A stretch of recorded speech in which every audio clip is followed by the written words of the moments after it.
Hi hello ಎಲ್ಲರಿಗೂ ಇವತ್ತಿನ ಒಂದು ತರಗತಿಗೆ ಸ್ವಾಗತ ಸ್ನೇಹಿತರೆ.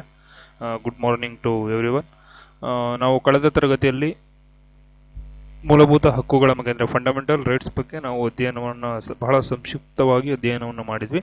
ಅದೇ ರೀತಿ ಇವತ್ತಿನ ಒಂದು ತರಗತಿಯಲ್ಲಿ directive principles of state policy ಅಂದರೆ ರಾಜ್ಯ ನೀತಿ ನಿರ್ದೇಶಕ ತತ್ವಗಳ ಬಗ್ಗೆ ಅಧ್ಯಯನವನ್ನು ಮಾಡೋಣ. ಇದು ನಮ್ಮದು ಆರನೇ ಕ್ಲಾಸ್ ಅಂದರೆ ಆರನೇ ತರಗತಿ ಸರ್, 6th ಸ್ಟ್ಯಾಂಡರ್ಡ್ ಅಲ್ಲ, ಇದು ಒಂದು ಆರನೇ ಕ್ಲಾಸ್ ನಮ್ಮದು. ಅಂದರೆ ಪ್ರಸ್ತಾವನೆ, ಅದಾದ ನಂತರ ಒಂದು ಒಕ್ಕೂಟ ಮತ್ತು ಭೂಪ್ರದೇಶ, ಅದಾದ ನಂತರ ನಾವು ಪೌರತ್ವವನ್ನು ಮಾಡಿದ್ವಿ, ಅದ ನಂತರ ಫಂಡಮೆಂಟಲ್ ರೈಟ್ಸ್ 2 ಕ್ಲಾಸ್ ಆಗಿತ್ತು. ಅಂದರೆ ಒಂದು ಸೆಷನಲ್ಲಿ ಅದನ್ನ ಮಾಡೋಕ್ಕಾಗಿಲ್ಲದೆ ಇರೋದ್ರಿಂದ ನಾವು ಅದನ್ನು 2 ಸೆಷನ್ ಮಾಡಿದ್ವಿ. ಇದು 6ನೇ ಕ್ಲಾಸ್, ಇದು 6th session of our Indian polity class. Okay, ಇವತ್ತಿನ ಒಂದು ತರಗತಿಯಲ್ಲಿ ನಾವು directive principle of state policy ಬಗ್ಗೆ ಅಧ್ಯಯನವನ್ನು ಮಾಡೋಣ. ಅದಕ್ಕೂ ಮೊದಲು ಈ ಒಂದು ವಿಡಿಯೋವನ್ನು ನಿಮ್ಮ ಸ್ನೇಹಿತರಿಗೂ ಸಹ ಒಂದು ನಿಮಿಷ ಪೆನ್ನು ಓಕೆ ವರ್ಕ್ ಆಗ್ತಾ ಇದೆ. ಓಕೆ, ನಿಮ್ಮ ಸ್ನೇಹಿತರಿಗೂ ಸಹ ಶೇರ್ ಮಾಡಿ. ಅದೇ ರೀತಿ ನೀವು ಇನ್ನೂ ನಮ್ಮ ಚಾನಲ್ಗೆ ಏನಾದರೂ ಸಬ್ಸ್ಕ್ರೈಬ್ ಆಗಿಲ್ಲ ಅಂದರೆ ಈ ಕೂಡಲೇ ಸಬ್ಸ್ಕ್ರೈಬ್ ಆಗಬೇಕು. ಸ್ಪರ್ಧಾ ವಿನಯ ಎಜುಕೇಟರ್ ಅಂತೇಳಿ ಯೂಟ್ಯೂಬಲ್ಲಿ ಸಿಗುವಂಥದ್ದು. ಅದೇ ರೀತಿ ನಮ್ಮದು ಇನ್ಸ್ಟಾಗ್ರಾಮ್ ಪೇಜ್ ಕೂಡ ಇದೆ, ಟೆಲಿಗ್ರಾಮ್ ಕೂಡ ಇದೆ. ಸ್ಪರ್ಧಾ ವಿನಯ ನಿಮಗೆ ಮಂತ್ಲಿ ಕರೆಂಟ್ ಅಫೇರ್ಸ್ ಮ್ಯಾಗ್ಝಿನ್ ಕೂಡ ಫ್ರೀಯಾಗಿ ಸಿಗ್ತಾ ಇರುವಂಥದ್ದು. ನಾವು ಯಾವುದೇ ರೀತಿ ಕಾಸ್ಟನ್ನು ಇದು ಮಾಡ್ತಿಲ್ಲ. ಇವತ್ತು ನೀವು ಒಂದು ಮ್ಯಾಗ್ಝಿನನ್ನು ಬೈ ಮಾಡ್ತಿಲ್ಲ, ಅರೌಂಡ್ 60 ರೂಪೀಸ್ ಇದೆ. ಓಕೆ, ನೀವು ನಮ್ಮ ಮ್ಯಾಗ್ಝಿನನ್ನು ಫ್ರೀಯಾಗಿ ತೆಗೆದುಕೊಳ್ಬೋದು. ನಮ್ಮ ಮ್ಯಾಗ್ಝಿನ್ನೇ ನಿಮಗೆ ತುಂಬ ಗುಣಮಟ್ಟದ ಮ್ಯಾಗ್ಝಿನನ್ನು ನಾವು ಪ್ರಿಪೇರ್ ಮಾಡಿದ್ವಿ. ಹಾಗಂತ ನಾವು ಬೇರೆ ಮ್ಯಾಗ್ಝಿನ್ಗಳನ್ನು ಇದು ಮಾಡಲ್ಲ. ಅದರಲ್ಲೂ ಕೂಡ ಎಲ್ಲ ವಿಚಾರಗಳು ಕೂಡ ಒಂದೇ. ನಾವು ಅದರಲ್ಲಿ ಒಂದು ಸಣ್ಣ ಪ್ರಯತ್ನವನ್ನು ಮಾಡಿದ್ದೀವಿ. ಅಂದರೆ ಯೂಸ್ ಆಗಲಿ, ಒಂದು ಗ್ರಾಮೀಣ ಅಭ್ಯರ್ಥಿಗಳಿಗೆ ಕೆಲವೊಬ್ಬರಿಗೆ 60 ರೂಪಾಯಿ ಕೊಟ್ಟು ತಗೊಳ್ಳಿಕ್ಕೂ ಕೂಡ ಆಗದೇ ಇರೋಂಥ ಪರಿಸ್ಥಿತಿ ಇಲ್ಲದ್ರೆ ಅಂಥವರು ಯೂಸ್ ಮಾಡ್ಕೊಳ್ಳಿ ಅಂತೇಳಿ ಈ ಒಂದು ನಾವು ತಯಾರಿಯನ್ನು ಮಾಡ್ತಾ ಇರುವಂಥದ್ದು. ಇದನ್ನು ಕಂಪ್ಲೀಟಾಗಿ ಫ್ರೀಯಾಗಿ ಕೊಡ್ತಾ ಇದ್ದೀವಿ ಸ್ನೇಹಿತರೆ. ಈಗ ನಾವು ವಿಷಯವನ್ನು ಅಧ್ಯಯನ ಮಾಡೋಣ. ಜಾಸ್ತಿ ಮಾತುಗಳನ್ನು ಬಿಟ್ಟು ವಿಷಯಗಳನ್ನು ಅಧ್ಯಯನ ಮಾಡೋಕೆ ಬಂದರೆ, ಇವತ್ತು ನೀವು ಮೊದಲೇ ನೋಡಿದ ಹಾಗೆ ಇದು ರಾಜ್ಯ ನೀತಿ ನಿರ್ದೇಶಕ ತತ್ವಗಳು. ಒಂದು ರಾಜ್ಯ ಅಂದರೆ ನಾನು ಆರಂಭದಲ್ಲಿ ಹೇಳಿದೆ, ರಾಜ್ಯ ಅಂದರೆ ಇಲ್ಲಿ ನಾವು ನಮ್ಮ ಕರ್ನಾಟಕ ರಾಜ್ಯ ಅಂತ ತಗೋಬಾರ್ದು, ಓವರ್ ಆಲ್ ಇಂಡಿಯಾ. ಓಕೆ, ಅಂದರೆ ಈಗ ನೋಡಿ, ಭಾರತವು ಒಂದು ರಾಜ್ಯಗಳ ಒಕ್ಕೂಟ. ಓಕೆ, ಆದ್ದರಿಂದ ಒಂದು ರಾಜ್ಯ, ಆ ರಾಜ್ಯಕ್ಕೆ ನೀತಿಯನ್ನ ಮಾಡಲಿಕ್ಕೆ ನಿರ್ದೇಶಕವನ್ನ ನೀಡತಕ್ಕಂತಹ ತತ್ವಗಳೇ ರಾಜ್ಯ ನೀತಿ ನಿರ್ದೇಶಕ ತತ್ವಗಳು. ನಿರ್ದೇಶನ ಅಂದ್ರೆ ನಿರ್ದೇಶನವನ್ನ ನೀಡುವಂಥದ್ದು. ಅಂದ್ರೆ ನೀವು ಒಂದು ನೀತಿಯನ್ನ ಮಾಡಲಿಕ್ಕೆ ನಿರ್ದೇಶನವನ್ನ ನೀಡುವಂಥದ್ದು. ಇದನ್ನ ನಾವು ರಾಜ್ಯ ನೀತಿ ನಿರ್ದೇಶಕ ತತ್ವಗಳು ಅಂತೇಳಿ ಕರಿತೀವಿ. ಯಾರಾದ್ರೂ ನಿಮ್ಗೆ ರಾಜ್ಯ ನೀತಿ ನಿರ್ದೇಶಕ ತತ್ವಗಳೇನು ಅಂದ್ರೆ ವೆರಿ ಸಿಂಪಲ್. ಒಂದು ರಾಜ್ಯಕ್ಕೆ ಅಥವಾ ಒಂದು ದೇಶಕ್ಕೆ ನೀತಿಗಳನ್ನ ರೂಪಿಸಲಿಕ್ಕೆ ನಿರ್ದೇಶನ ನೀಡತಕ್ಕಂತಹ ತತ್ವಗಳನ್ನ ನಾವು ರಾಜ್ಯ ನೀತಿ ನಿರ್ದೇಶಕ ತತ್ವಗಳು ಅಂತೇಳಿ ಕರಿತೀವಿ. Very simple definition. ನೀವು ಆಳವಾದ ಅಧ್ಯಯನವನ್ನು ಮಾಡಿ ಒಂದಷ್ಟು ಆಕ್ಸ್ಫರ್ಡ್ ಯೂನಿವರ್ಸಿಟಿ ಬುಕ್ಸ್ಗಳೆಲ್ಲ ತಗೊಂಡು ಓದ್ತಕ್ಕಂತಹ ಅವಶ್ಯಕತೆ ಇಲ್ಲಿಂದನೂ ಕೂಡ ಇಲ್ಲ. ಒಂದು ಸಿಂಪಲ್ ಡೆಫಿನೇಷನ್ ನೋಡಿ, ಅರ್ಥ ಅಲ್ಲೇ ಇದೆ. ರಾಜ್ಯಕ್ಕೆ ನೀತಿಯನ್ನ ಮಾಡ್ತಕ್ಕಂಥ ನೀತಿಗಳಿಗೆ ನಿರ್ದೇಶನವನ್ನ ನೀಡತಕ್ಕಂತಹ ತತ್ವಗಳಿಗೆ ನಾವು ರಾಜ್ಯ ನೀತಿ ನಿರ್ದೇಶಕ ತತ್ವಗಳು ಅಂತೇಳಿ ಕರಿತೀವಿ. Very simple. ಅದನ್ನ ಬಿಟ್ಟು ನಾವು ಅದನ್ನ ಸರ್ ಇದು ಹೆಂಗ್ ಬಂತು, ಆ ಪದ ಎಲ್ಲಿಂದ ತೆಗೆದ್ರು, ನಾವು ಅದನ್ನ ಎಲ್ಲಿಂದ ಎರವಲು ಪಡ್ಕೊಂಡ್ವಿ, ಈ ರೀತಿಯಾದಂತಹ ಕೆಲವೊಂದು ಇದನ್ನ ಓದತಕ್ಕಂತಹ ಅವಶ್ಯಕತೆ ಇಲ್ಲ. ನಮ್ಮ ಪರೀಕ್ಷಾ ದೃಷ್ಟಿಯಿಂದ ನಾವು ಎಷ್ಟನ್ನ ತಿಳ್ಕೋಬೇಕು. ಆದ್ರೂಗೋಸ್ಕರ ಪರೀಕ್ಷಾ ದೃಷ್ಟಿಯಿಂದ ನಮ್ಮ ಹತ್ರ ಸಮಯ ಕಡಿಮೆ ಇರೋದ್ರಿಂದ ನಾವು ಎಷ್ಟನ್ನ ತಿಳ್ಕೋಬೇಕು ಅಷ್ಟು ಗುಣಮಟ್ಟದ ಇದನ್ನ ತಿಳ್ಕೊಂಡ್ರೆ ಅಷ್ಟು ಸಾಕಾಗುತ್ತೆ ಸ್ನೇಹಿತರೆ. ಓಕೆ, ಇದರ ಪರಿಚಯ ಮತ್ತು ಹಿನ್ನೆಲೆಯನ್ನ ನೋಡೋದಾದ್ರೆ, ಈ ತತ್ವಗಳನ್ನ ನಾವು ಭಾರತ ಸಂವಿಧಾನದ ಭಾಗ 4 ಮತ್ತು ವಿಧಿ 36ರಿಂದ 51ರವರೆಗೆ ನೀಡಿದ್ದೀವಿ. ಇದರ ಮೂಲ ಎಲ್ಲಿ ಅಂದ್ರೆ, ಇದನ್ನ ನಾವು ಐರ್ಲೆಂಡ್ ಸಂವಿಧಾನದಿಂದ ಎರವಲು ಪಡೆದಿರತಕ್ಕಂಥ ಪ್ರತಿಯೊಂದೀಗ ಮೂಲಭೂತ ಹಕ್ಕುಗಳನ್ನ ನಾವು ಅಮೆರಿಕ ಸಂವಿಧಾನದಿಂದ ಎರವಲು ಪಡ್ಕೊಂಡ್ರೆ, ಈ ಒಂದು ರಾಜ್ಯ ನೀತಿ ನಿರ್ದೇಶಕ ತತ್ವಗಳನ್ನ ಐರ್ಲೆಂಡ್ ಸಂವಿಧಾನದಿಂದ ಎರವಲು ಪಡ್ಕೊಂಡಿದ್ದೀವಿ. ಓಕೆ, ಮತ್ತೆ ಇವು ನ್ಯಾಯ ರಕ್ಷಿತವಲ್ಲ, ಅಂದ್ರೆ ನಾನ್ ಜಸ್ಟಿಸಬಲ್. ಈಗ ಮೂಲಭೂತ ಹಕ್ಕುಗಳನ್ನ ನೀವು ನೋಡೋದಾದ್ರೆ ಅವು ನ್ಯಾಯ ರಕ್ಷಿತವಾದವು. ಅಂದ್ರೆ 32ನೇ ವಿಧಿಯನ್ವಯ ಸುಪ್ರೀಂ ಕೋರ್ಟ್ ಹಾಗೂ 226ನೇ ವಿಧಿಯನ್ವಯ ನೀವೇನ್ ಮಾಡ್ಬೋದು, ಹೈಕೋರ್ಟ್ಗೆ ಹೋಗಿ ನಿಮ್ಮ ಮೂಲಭೂತ ಹಕ್ಕುಗಳು ಏನಾದ್ರೂ ಧಕ್ಕೆ ಆದ್ರೆ, ನಿಮ್ಮ ಮೂಲಭೂತ ಹಕ್ಕುಗಳಿಗೆ ಧಕ್ಕೆ ಉಂಟಾದ್ರೆ ನೀವು ಅದರ ಮೂಲಕ ನೀವೇನ್ ಮಾಡ್ಬೋದು, ಅದನ್ನ ನೀವು ಜಸ್ಟಿಸ್ ಪಡೆದುಕೊಳ್ಳಬಹುದು, ನ್ಯಾಯವನ್ನು ಪಡೆದುಕೊಳ್ಳಬಹುದು. ನನಗೆ ನನ್ನ ಫಂಡಮೆಂಟಲ್ ರೈಟ್ಸ್ನು ವೈಲೇಟ್ ಆಗಿದೆ ಅಂತೇಳಿ. ಓಕೆ, ಆದರೆ ನೀವು ರಾಜ್ಯ ನೀತಿ ನಿರ್ದೇಶಕ ತತ್ವಗಳನ್ನ ಪ್ರಶ್ನಿಸಿ ನ್ಯಾಯಾಲಯದ ಮೊರೆ ಹೋಗ್ಲಿಕ್ಕೆ ಸಂವಿಧಾನದಲ್ಲಿ ಅವಕಾಶ ಇಲ್ಲ. ಮೊದಲೇ ಹೇಳಿದ ಹಾಗೆ ನೀತಿಯನ್ನ ಮಾಡಲಿಕ್ಕೆ ರಾಜ್ಯಕ್ಕೆ ನಿರ್ದೇಶನವನ್ನ ನೀಡುವಂತಹ ತತ್ವಗಳಿವೆ. ಓಕೆ, ನಿರ್ದೇಶನ ತೆಗೆದುಕೊಳ್ಳಬಹುದು, ಬಿಡಬಹುದು, ಎರಡೂ ಇದೆ. ಓಕೆ, ನೋಡಿ ಅಲ್ಲೇ ಇದೆ, ಸರ್ಕಾರವು ಈ ತತ್ವಗಳನ್ನ ಜಾರಿಗೊಳಿಸದಿದ್ದರೆ ಯಾವುದೇ ಒಬ್ಬ ವ್ಯಕ್ತಿ ಅದನ್ನ ಪ್ರಶ್ನಿಸಿ ನ್ಯಾಯಾಲಯಕ್ಕೆ ಹೋಗುವಂತಿಲ್ಲ. ಇದು ಇದರ ಪ್ರಮುಖ ಇದು ಸ್ವರೂಪನೇ ಆಗಿದೆ. ಯಾಕಂದ್ರೆ ಇವು ನಿರ್ದೇಶನವನ್ನ ನೀಡ್ತಕ್ಕಂಥದ್ದು. ನಿರ್ದೇಶಕರು ಅಂದ್ರೆ ನಿರ್ದೇಶಕರು ನಿರ್ದೇಶನವನ್ನ ಮಾಡ್ತಾರೆ. ನೀವು ಹೀಗೆ ಮಾಡಿ ಇದನ್ನೇ ಮಾಡ್ಬೇಕು ಅಂತ ಹೇಳೋವಂತ ಇದಿಲ್ಲ. ಅವರು ಅದನ್ನ ಸ್ವಲ್ಪ ಇದು ಮಾಡಿ ಮಾಡಬಹುದು. ಓಕೆ, ಅದು ನಿರ್ದೇಶಕ ತತ್ವಗಳು ಇಷ್ಟೇನೆ. ಅವು ನ್ಯಾಯರಕ್ಷಿತವಲ್ಲ. ಯಾಕಂದ್ರೆ ಸರ್ಕಾರವು ತತ್ವಗಳನ್ನ, ಒಂದು ನೀತಿಯನ್ನ ಮಾಡ್ಲಿಕ್ಕೆ ಅವಕ್ಕೆ ತತ್ವ ಈ ರೀತಿ ಮಾಡಿ ಅಂತೇಳಿ ಹೇಳ್ತಕ್ಕ. ಮುಂದೆ ನೋಡಿ ಇದು ಯಾವ ರೀತಿ ಇದಾಗುತ್ತೆ ಅಂತ. ಈ ತತ್ವಗಳ ಗುರಿ ಮತ್ತು ಉದ್ದೇಶವನ್ನ ನೋಡೋದಾದ್ರೆ, ನಿರ್ದೇಶಕ ತತ್ವಗಳ ಗುರಿ ಏನಿರುತ್ತೆ ಅಂದ್ರೆ ಒಂದು ಕಲ್ಯಾಣ ರಾಜ್ಯವನ್ನ ಸ್ಥಾಪನೆ ಮಾಡುವಂತಹ ಒಂದು ಗುರಿಯನ್ನ ಇದು ಇಟ್ಕೊಂಡಿರುವಂತದ್ದು. ವೆಲ್ಫೇರ್ ಸ್ಟೇಟ್ ಅಂತೇಳಿ ನಾವು ಕರಿತೀವಿ, ವೆಲ್ಫೇರ್ ಸ್ಟೇಟ್. ಓಕೆ, ಈ ವೆಲ್ಫೇರ್ ಸ್ಟೇಟ್ ನ ನಾವು ನಿರ್ಮಾಣ ಮಾಡ್ಬೇಕಂತೇಳಿ ನಾವು ಒಂದು ಗುರಿಯನ್ನ ಇಟ್ಕೊಂಡಿರ್ತಕ್ಕಂಥದ್ದು. ಅಂದ್ರೆ ಈಗ ಪ್ರಜೆಗಳು ಮತ್ತು ಸಂಪತ್ತಿನ ನಡುವಿನ ಅಸಮಾನತೆಯನ್ನ ಕಡಿಮೆ ಮಾಡ್ತಕ್ಕಂಥದ್ದು ಮತ್ತು ಆರ್ಥಿಕ ನ್ಯಾಯವನ್ನು, ಅಂದ್ರೆ ಈಗ ನೀವು ನೋಡೋದಾದ್ರೆ ನಮ್ಗೆಲ್ಲ ಈಗ ಆಲ್ರೆಡಿ ತಿಳಿದಿದೆ, 10% of the people holds 70% of the wealth. ನೋಡಿ, 10% ಜನ 70% ಆಫ್ ದ ಒಂದು ಏನನ್ನ ಇದಿದೆ, ನಮ್ಮ ಸಂಪತ್ತಿದೆ, ಆ ಸಂಪತ್ತನ್ನ ಕ್ಯಾರಿ ಮಾಡ್ತಾರೆ. 10% of the Indian peoples, 10% of the citizens holds 70% of the wealth. But ಆದ್ರೆ ಇನ್ನ ನೋಡಿ, ಇನ್ನ 90% of the people holds only 10% of the wealth. Sorry, 90 ಅಲ್ಲ, I think 80% of the people holds only 10%. 20% ಆ ಕಡೆ ಮಧ್ಯಮದಲ್ಲಿ ಮಧ್ಯಮ ಶ್ರೀಮಂತರು ಇರ್ತಾರಲ್ಲ, ಅವರು ಹೋಲ್ಡ್ ಮಾಡಿದ್ದಾರೆ. ಓಕೆ, ಇದು ಆರ್ಥಿಕ ನ್ಯಾಯ ಅಲ್ಲ. ಓಕೆ, ಈ ನ್ಯಾಯವನ್ನ ಹೋಗ್ಲಾಡಿಸ್ಲಿಕ್ಕೆ ಈ ರಾಜ್ಯ ನೀತಿ ನಿರ್ದೇಶಕ ತತ್ವ ಇರುವಂತದ್ದು. ಮತ್ತೆ ಇಲ್ಲಿ ಸಾಮಾಜಿಕ ಪ್ರಜಾಪ್ರಭುತ್ವ, ಸಾಮಾಜಿಕ ನ್ಯಾಯ, ಲಿಂಗ ಸಮಾನತೆ, ಎಲ್ರಿಗೂ ಸಮಾನ ಅವಕಾಶಗಳನ್ನ ಖಚಿತಪಡಿಸಲಿಕ್ಕೆ ಯಾವ ರೀತಿ ಗುರಿಗಳು ಮತ್ತು ಉದ್ದೇಶಗಳನ್ನು ನಾವು ಮಾಡಬೇಕು ಅಂತೇಳಿ ಇಲ್ಲಿ ತಿಳಿಸಿಕೊಡುವಂಥದ್ದು. ಇದರಲ್ಲಿ ಸಾರ್ವಜನಿಕ ಕಲ್ಯಾಣ ಅಂದ್ರೆ ಶಿಕ್ಷಣ, ಆರೋಗ್ಯ, ಜೀವನ ಮಟ್ಟವನ್ನ ಸುಧಾರಿಸುವ ಮೂಲಕ ದೇಶದ ಜನರ ಒಟ್ಟಾರೆ ಕಲ್ಯಾಣವನ್ನ ಸಾಧಿಸುವ. ಈಗ ನೋಡಿ, ಒಂದು ದೇಶ ಸುಭಿಕ್ಷವಾಗಿ ಇರಬೇಕು ಅಂದ್ರೆ ದೇಶದಲ್ಲಿ ಶಿಕ್ಷಣ ಚೆನ್ನಾಗಿರ್ಬೇಕು, ಆರೋಗ್ಯ ಚೆನ್ನಾಗಿರ್ಬೇಕು, ಜೀವನ ಮಟ್ಟ ಸುಧಾರಿಸಬೇಕು. ಓಕೆ, ಆರೋಗ್ಯ ಇಲ್ಲ, ಶಿಕ್ಷಣ ಇಲ್ಲ ಅಂದ್ರೆ ಆ ದೇಶ ಎಂದೂ ಉದ್ಧಾರ ಆಗ್ಲಿಕ್ಕೆ ಸಾಧ್ಯ ಇಲ್ಲ. ಯಾಕೆ ನಮಗೆ ಹೋಲಿಸ್ಕೊಂಡ್ರೆ ಅಮೆರಿಕ ನಮ್ಮ ದೇಶವನ್ನ ಕೆಳಗಿಟ್ಟು ಮಾತಾಡ್ತೀನಿ ಅಂತ ಯಾರು ಅನ್ಕೋಬೇಡಿ. ನೋಡಿ, ಅಮೆರಿಕ ಬಿಕಾಸ್ ಅವರು ಚಿಕ್ಕ ವಯಸ್ಸಿಂದಾನೇ ಮಕ್ಕಳಿಗೆ ಎಜುಕೇಶನ್ ನೀಡ್ತಾರೆ. ಮತ್ತೆ ಅವರು ಮಕ್ಕಳುಗಳಿಗೆ ಚಿಕ್ಕದ್ರಿಂದ ಬಹಳ ಪ್ರಬುದ್ಧತೆಯನ್ನ ನೀಡ್ತಾರೆ. ಮತ್ತೆ ಹೆಲ್ತ್ ಬಗ್ಗೆ ತುಂಬಾ ಕಾನ್ಶಿಯಸ್ ಆಗಿರ್ತಾರೆ. ಅಂದ್ರೆ ಚಿಕ್ಕದ್ರಿಂದ ಅವ್ರಿಗೆ ಏನ್ ಬೇಕು, ಆ ಮಕ್ಕಳಿಗೆ ಯಾವ ರೀತಿ ಟೆಕ್ನಿಕಲ್ ಆಗಿ ಶಿಕ್ಷಣವನ್ನ ಕೊಡ್ತಕ್ಕಂಥ ಟೆಕ್ನಿಕಲ್ ಎಜುಕೇಶನ್ ಅನ್ನ ನೀಡ್ತಾರೆ ಅವರು.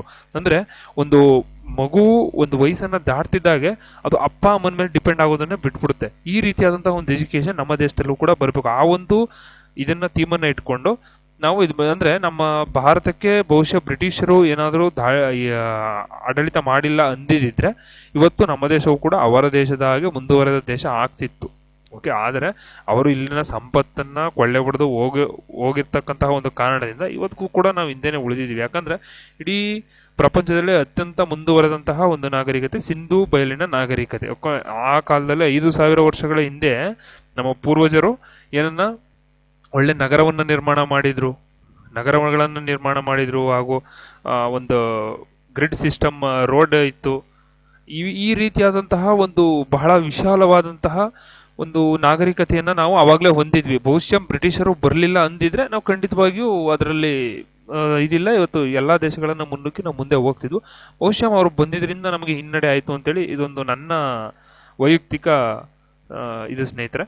ಇಲ್ಲಿ ನಿರ್ದೇಶಕ ತತ್ವಗಳನ್ನ ನಾವು 3 ಗುಂಪುಗಳಾಗಿ ನಿರ್ದೇಶಕ ತತ್ವಗಳನ್ನ ಇದು ಮಾಡಿದ್ದೀವಿ. ಇಲ್ಲಿ ಮೂಲಭೂತ ಹಕ್ಕು ಮತ್ತು ನಿರ್ದೇಶಕ ತತ್ವಗಳ ನಡುವಿನ ವ್ಯತ್ಯಾಸವನ್ನ ನೋಡೋದಾದ್ರೆ ನೋಡಿ, ಮೂಲಭೂತ ಹಕ್ಕುಗಳು ನೀವು ನ್ಯಾಯರಕ್ಷಿತವಾಗಿರುವಂತದ್ದು. ಆರಂಭದಲ್ಲಿ ಹೇಳಿದ ಹಾಗೆ ಇವನ್ನ ನೀವು ಪ್ರಶ್ನೆ ಮಾಡಬಹುದು. ಮೂಲಭೂತ ಹಕ್ಕುಗಳನ್ನ ಇವು ಋಣಾತ್ಮಕ ಸ್ವರೂಪವುದು, ಅಂದ್ರೆ ಸರ್ಕಾರ ಏನು ಮಾಡಬಾರ್ದು ಅಂತ ಹೇಳುವಂಥದ್ದು. ಅಂದ್ರೆ ಇದು ಸರ್ಕಾರಕ್ಕೆ ಹಿನ್ನಡೆ ಆಗುತ್ತೆ.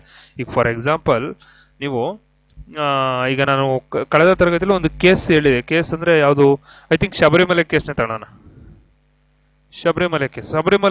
ಶಬರಿಮಲೆ ದೇವಸ್ಥಾನಕ್ಕೆ ಹೆಣ್ಣು ಮಕ್ಕಳನ್ನ ಪ್ರವೇಶ ಮಾಡೋದಿಲ್ಲ ಅಂತಕ್ಕಂಥದ್ದು ಆರ್ಟಿಕಲ್ 14 ವೈಲೇಟ್ ಆಗುತ್ತೆ, ಆರ್ಟಿಕಲ್ 15 ವೈಲೇಟ್ ಆಗುತ್ತೆ.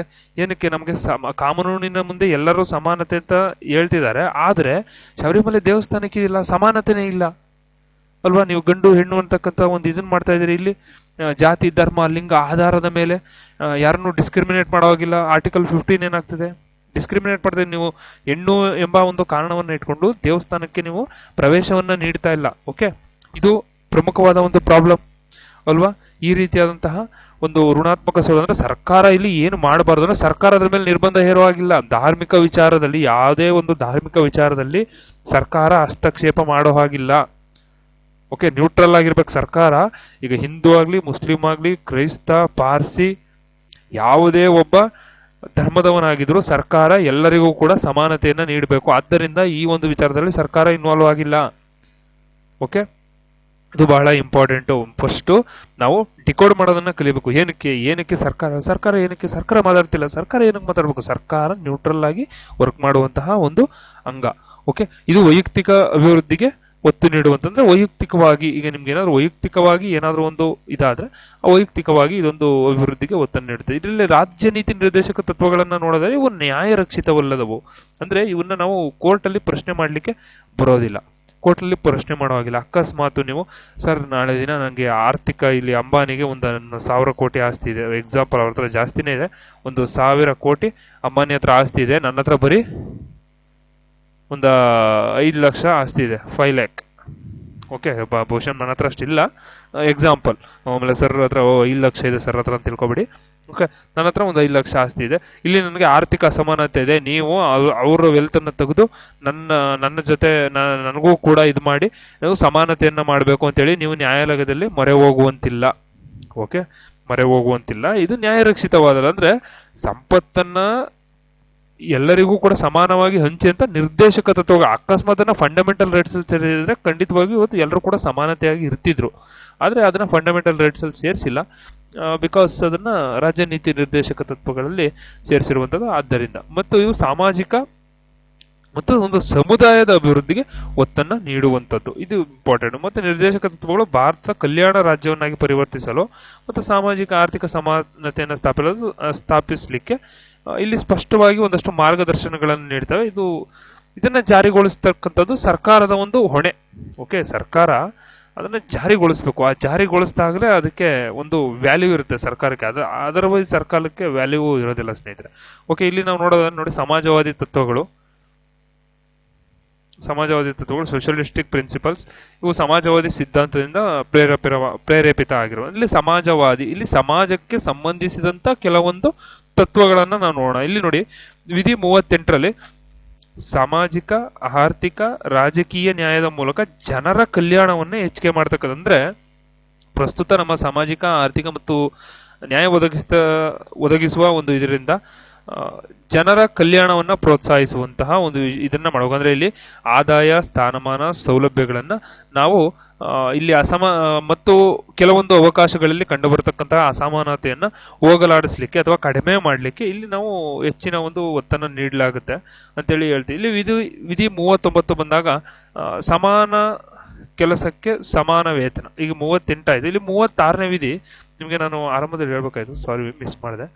ನಿಮಗೆ 36ನೇ ವಿಧಿ ನಾನು ಆಲ್ರೆಡಿ ಹೇಳಿದ್ದೀನಿ. ಇದು ರಾಜ್ಯ, ಒಂದು ರಾಜ್ಯ ಅಂದ್ರೆ ಯಾವ ರೀತಿ ಇರುತ್ತೆ. ರಾಜ್ಯ ಅಂದ್ರೆ ಇಲ್ಲಿ ಕೇವಲ ಇದು ಬರೋದಿಲ್ಲ. ಇದು 36ನೇ ವಿಧಿ. ಸಂಸತ್ತು, ಓಕೆ, ಸಂಸತ್ತು, ರಾಜ್ಯ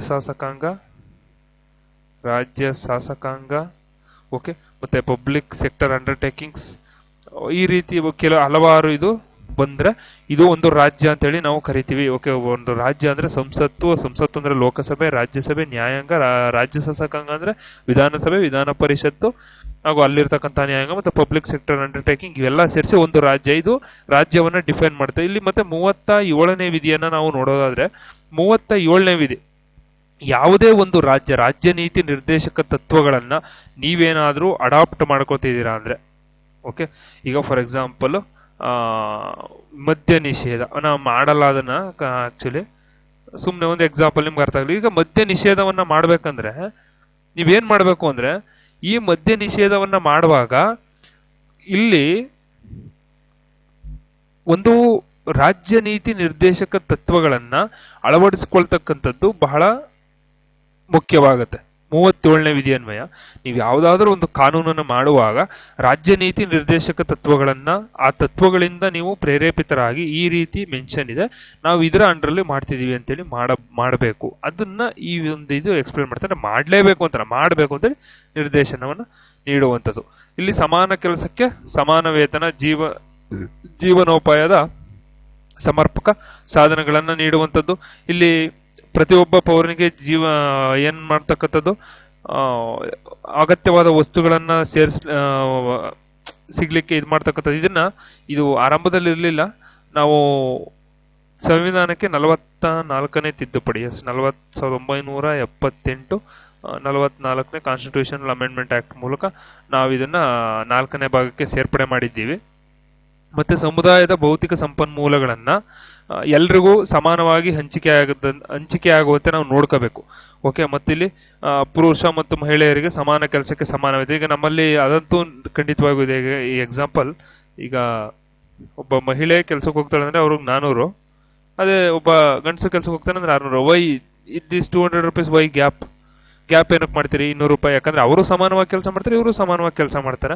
ಬಟ್ ಆದ್ರೆ ಅಲ್ಲಿ ಇಲ್ಲ, ಅವ್ರ ಹೆಂಗಸರು ಸ್ವಲ್ಪ ಕಡಿಮೆ ಕೆಲಸ ಮಾಡ್ತಾರೆ. ಈ ರೀತಿಯ ಒಂದು ಕಾರಣಗಳನ್ನ ಕೊಟ್ಟು ಅವ್ರೇನ್ ಮಾಡ್ತಾರೆ, ಅವ್ರಿಗೆ ಇದು ಮಾಡ್ತಾರೆ. ಅಂದ್ರೆ ಇನ್ನೂ ಕೂಡ ಹಳ್ಳಿಗಳಲ್ಲಿ ಕೆಲವೊಂದ್ ಕಡೆ ಏನಂದ್ರೆ, ಹೊಲದ ಕೆಲ್ಸಕ್ಕೆ ಏನಾದ್ರು ಕರೆದಾಗ ಗಂಡಸರು ಎದ್ದ ತಕ್ಷಣ ಒಂದು 7 ಗಂಟೆಗೆಲ್ಲ ಬಂದ್ಬಿಡ್ತಾರೆ. ಓಕೆ, ಯಾಕಂದ್ರೆ ಈಗ ಗಂಡಸರಿಗೆ ಕೆಲಸ ಇಲ್ಲ ಅಂತಲ್ಲ, ಆಕ್ಚುಲಿ ಅವರು ಜಾಸ್ತಿ ಕೆಲಸಗಳಲ್ಲಿ ತೊಡಗಿಸ್ಕೊಳ್ಳೋದ್ರಿಂದ ಬೆಳಿಗ್ಗೆ 7 ಗಂಟೆಗೆ ಬಂದ್ರೆ ಅಪ್ ಟು ಸಂಜೆ ಒಂದು 6 PM ವರೆಗೂ ಅವ್ರು ವರ್ಕ್ ಮಾಡೇ ಮಾಡ್ತಾರೆ. ಓಕೆ, ಆದ್ರೆ ಮಹಿಳೆಯರಿಗೆ ಈ ರೀತಿ ಆಗಲ್ಲ ಸರ್. ಯಾಕಂದ್ರೆ ಮನೇಲಿ ಮಕ್ಳು ಇರ್ತವೆ, ದೊಡ್ಡವರು ವಯಸ್ಸಾದಂತಹ ಇವ್ರು ಇರ್ತಾರೆ, ಅವ್ರಿಗೆಲ್ಲ ಅಡುಗೆ ಮಾಡಬೇಕು, ಅವ್ರದ್ದೆಲ್ಲ ನೋಡ್ಬೇಕು, ಮಕ್ಳುಗಳನ್ನ ಶಾಲೆಗೆ ಕಳಿಸ್ಬೇಕು. ಈ ಒಂದು ಇದರಿಂದ ಅವರು ಒಂದು 9 ಗಂಟೆ 10 ಗಂಟೆ ಪಾಪ, ಯಾಕಂದ್ರೆ ಅವ್ರು ಕಳಿಸ್ಲೇಬೇಕಲ್ಲ, ಅದೊಂದು ಮೂಲಭೂತ ಕರ್ತವ್ಯ ಅವ್ರದ್ದು. ಓಕೆ, ಈಗ ಮಕ್ಕಳಂದ್ಮೇಲೆ ಮಕ್ಕಳನ್ನ ರೆಡಿ ಮಾಡಿ ಸ್ಕೂಲಿಗೆ ಕಳಿಸಿ, ಮನೇಲಿ ದೊಡ್ಡವರು ಇರ್ತಾರಲ್ಲ, ವಯಸ್ಸಾದಂತಹ ತಂದೆ ತಾಯಿ ಅತ್ತೆ ಮಾವ ಇವರೆಲ್ಲ ಇರ್ತಾರೆ, ಇವ್ರನ್ನ ನೋಡ್ಕೊಂಡು ಅವ್ರು ಕಳಿಸ್ಬೇಕು ಅಂದಾಗ ಅವ್ರು ಒಂದು 10 ಗಂಟೆಗೆ ಬರೋದು 10 ಗಂಟೆ ಆಗುತ್ತೆ. ಮತ್ತೆ ಸಂಜೆ ಅವರು ಮಕ್ಳುಗಳು ಮನೆಗೆ ಬರೋಷ್ಟರಲ್ಲಿ ಅವ್ರ ಮನೇಲಿ ಇರಬೇಕು. ಯಾಕಂದ್ರೆ ಮಕ್ಳುಗಳನ್ನ ಸ್ಕೂಲಿಂದ ಬಂದಾಗ ಮಕ್ಳುಗಳನ್ನ ನೋಡ್ಕೊಳ್ಳೋರು ಯಾರು?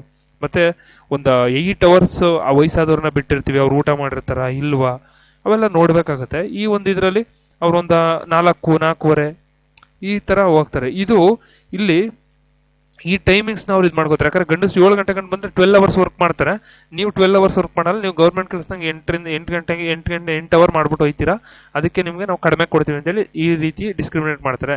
ಅದಕ್ಕೆ ಮಹಿಳೆಯರಿಗೆ ಸಮಾನ ವೇತನವನ್ನ ನೀಡಬೇಕು. ಇದು ನಾನು ಜಸ್ಟ್ ಎಕ್ಸಾಂಪಲ್ ಹೇಳಿದ್ದೀನಿ, ಯಾಕಂದ್ರೆ ಕೆಲವೊಂದ್ ಕಡೆ ಈಗಲೂ ಇರಬಹುದು, ನನಗೆ ಗೊತ್ತಿಲ್ಲ. ಬಟ್ ಅಂದ್ರೆ ಈ ರೀತಿಯಾದಂತಹ ಒಂದಿದು ಈಗಲೂ ಕೂಡ ಇರುವಂತದ್ದು. ಯಾಕಂದ್ರೆ ಮಹಿಳೆಯರಿಗಾದ್ರೆ ಸ್ವಲ್ಪ ಸ್ಯಾಲರಿ ಕಡಿಮೆ ನೀಡುವಂಥದ್ದು, ಯಾಕಂದ್ರೆ ಅವರು ಟೈಮಿಂಗ್ಸ್ ಫಾಲೋ ಮಾಡ್ತಾರೆ ಅಂತೇಳಿ. ಬಟ್ ಆದ್ರೆ ಅದರ ಹಿಂದಿನ ಕಷ್ಟವನ್ನ ನಾವು ನೋಡ್ಬೇಕು ಸರ್. ಓಕೆ, ಮಹಿಳೆಯರು ಅಂದ ತಕ್ಷಣ ನಾವು ಮನೆಯಲ್ಲಿ ಅವರು ಬಟ್ಟೆ ತೊಳೆಯಕ್ಕಿರ್ತಾರೆ, ಬಟ್ಟೆ ತೊಳೆಯೋದು ಇನ್ನೊಂದು ಮತ್ತೊಂದು ಈ ರೀತಿ ಮಾಡಬಾರ್ದು. ಯಾಕಂದ್ರೆ ನಮ್ಮ ತಾಯಿಯವರು ಕೂಡ ನಮ್ಮನ್ನ ಹೆತ್ತು ಒತ್ತು 9 ತಿಂಗಳು ಹೆತ್ತು ಒತ್ತು ಸಾಕಿ ಆ ಮಗು 5 ವರ್ಷ ಆಗುವವರೆಗೂ, ಒಂದು ಶಾಲೆಗೆ ಹೋಗುವವರೆಗೂ ನಮ್ಮನ್ನ ಬಹಳ ಚೆನ್ನಾಗಿ ಕೇರ್ ಮಾಡಿರ್ತಾರೆ. ಆ ಕೇರ್ ಮಾಡಿರೋದ್ರಿಂದನೇ ಇವತ್ತು ನಿಮ್ಮ ಮುಂದೆ ಕೂತ್ಕೊಂಡು ಪಾಠ ಮಾಡ್ತಾ ಇದ್ದೀವಿ, ಅಥವಾ ನೀವು ಪಾಠ ಕೇಳ್ತಾ ಇದ್ದೀರಿ. ಈ ಒಂದು ಇದರಿಂದ ಮಹಿಳೆಯರು ಅಂದಾಗ ನಾವು ಅವ್ರನ್ನ ಡಿಸ್ಕ್ರಿಮಿನೇಟ್ ಮಾಡದೆ ಅವರಲ್ಲಿ ಇರ್ತಕ್ಕಂತಹ ಒಂದು ಇದನ್ನ ನಾವು ಗೌರವಿಸಬೇಕು. ಓಕೆ, ಯಾಕಂದ್ರೆ ಎಲ್ಲರನ್ನೂ ಇದು ಮಾಡಿ ಅವರು ದುಡಿಯಕ್ಕೆ ಬರ್ತಿದ್ದಾರೆ ಅಂದ್ರೆ ಆಕ್ಚುಲಿ ನೀವು 600 ಅಲ್ಲ 700 ರೂಪಾಯಿ ಕೊಡ್ಬೇಕಾಗುತ್ತೆ. ನಾವು ಅದನ್ನ ಮಾಡೋದಿಲ್ಲ, ಯಾಕಂದ್ರೆ ನಮ್ಮ ಕೆಲಸ ಕಡಿಮೆ ಆಗುತ್ತಲ್ಲ ಅಂತೇಳಿ. ಯಾಕಂದ್ರೆ ಇನ್ನು ಗಂಡಸರಾದ್ರೆ ಇನ್ನೊಂದು 2 hour ಎಕ್ಸ್ಟ್ರಾ, 10 ಅಂದ್ರೆ 8, 9, 10, 3 ಮತ್ತೆ 4:15 ಹೋಗ್ತಾರೆ ಅಂದ್ರೆ ಇನ್ನೊಂದು 4-5 hour ಗಂಡಸರು ಎಕ್ಸ್ಟ್ರಾ ವರ್ಕ್ ಮಾಡ್ತಾರೆ ಅಂತೇಳಿ ನೀವು ಅವ್ರಿಗೆ ಇದು ಮಾಡ್ತೀರಿ. ಬಟ್ ಆತರ ಮಾಡಬಾರ್ದು, ನನ್ನ ಪ್ರಕಾರ ಅದು ತಪ್ಪು ಅಂತೇಳಿ. ತಪ್ಪು ಅಂತ ನನ್ನೊಂದು ಅನಿಸಿಕೆ. ಈಗ ಏನಾದ್ರು ಹೇಳ್ಬೇಕಂದ್ರೆ ಈ ತರ ನಾವು ಕ್ಲಾಸ್ ಮಾಡಬೇಕಾದ್ರೆ ಈ ಒಂದು ಇದನ್ನ ಹೊರಗಡೆ ಹಾಕ್ತೀವಿ.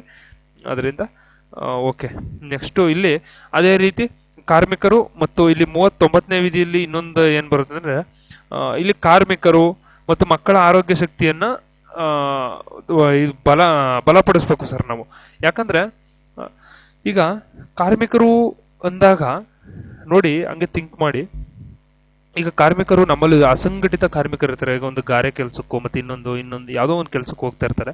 ಅವ್ರಿಗೆ ಒಂದು ವೇತನ ಸಿಗ್ತಾ ಇದೆ ಅಂದ್ರೆ ಆ ವೇತನವನ್ನ ಸರಿಯಾದ ರೂಪದಲ್ಲಿ ದುರುಪಯೋಗವಾಗದಂತೆ ಅವ್ರಿಗೆ ಕೊಡಿಸ್ಬೇಕು. ಹಾಗೂ ಅವರ ಮಕ್ಕಳ ಆರೋಗ್ಯ ಹಾಗೂ ಅವರ ಆರೋಗ್ಯ ಎರಡನ್ನೂ ಕೂಡ ಸರ್ಕಾರ ಒಂದು ರೀತಿ ಹೊಣೆಯನ್ನ ತೆಗೆದುಕೊಳ್ಬೇಕು. ಯಾಕಂದ್ರೆ ಅವರು ಅಸಂಘಟಿತ ಕಾರ್ಮಿಕರು, ಅವ್ರದ್ದು ಒಂದು BPL ಕಾರ್ಡು ಇನ್ನೊಂದು ಇಟ್ಕೊಂಡು ಅವರು ಗೌರ್ಮೆಂಟ್ ನ ನಂಬ್ಕೊಂಡಿರ್ತಾರೆ. ಈ ಒಂದು ನಂಬ್ಕೊಂಡಿರ್ತಕ್ಕಂತಹ ಒಂದು ಸಂದರ್ಭದಲ್ಲಿ ನಾವು ಅವ್ರಿಗೆ ಒಂದಷ್ಟು ಇದನ್ನ ಒದಗಿಸ್ತಕ್ಕಂಥದ್ದು ಬಹಳ ಇಂಪಾರ್ಟೆಂಟ್ ಆಗುತ್ತೆ ಸರ್. ಇಲ್ಲಿ ಅದನ್ನ ಹೇಳಲಿಕ್ಕೆ ಇಷ್ಟಪಡ್ತೀನಿ. ನೆಕ್ಸ್ಟ್ 39A ವಿಧಿ ಬರುತ್ತೆ. ಒಂದು ನಿಮಿಷ, ಇಲ್ಲಿ ನೆಕ್ಸ್ಟ್ ಹಿಂದೆ ಬರೀತೀನಿ, ಸ್ಲೈಡಲ್ಲಿ ಹಾಕಿಲ್ಲ.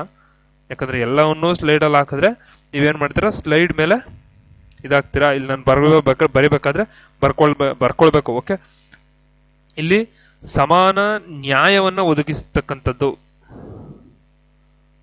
ಸಮಾನ ನ್ಯಾಯ ಅಂಡ್ ಉಚಿತ ಕಾನೂನಿನ ನೆರವು.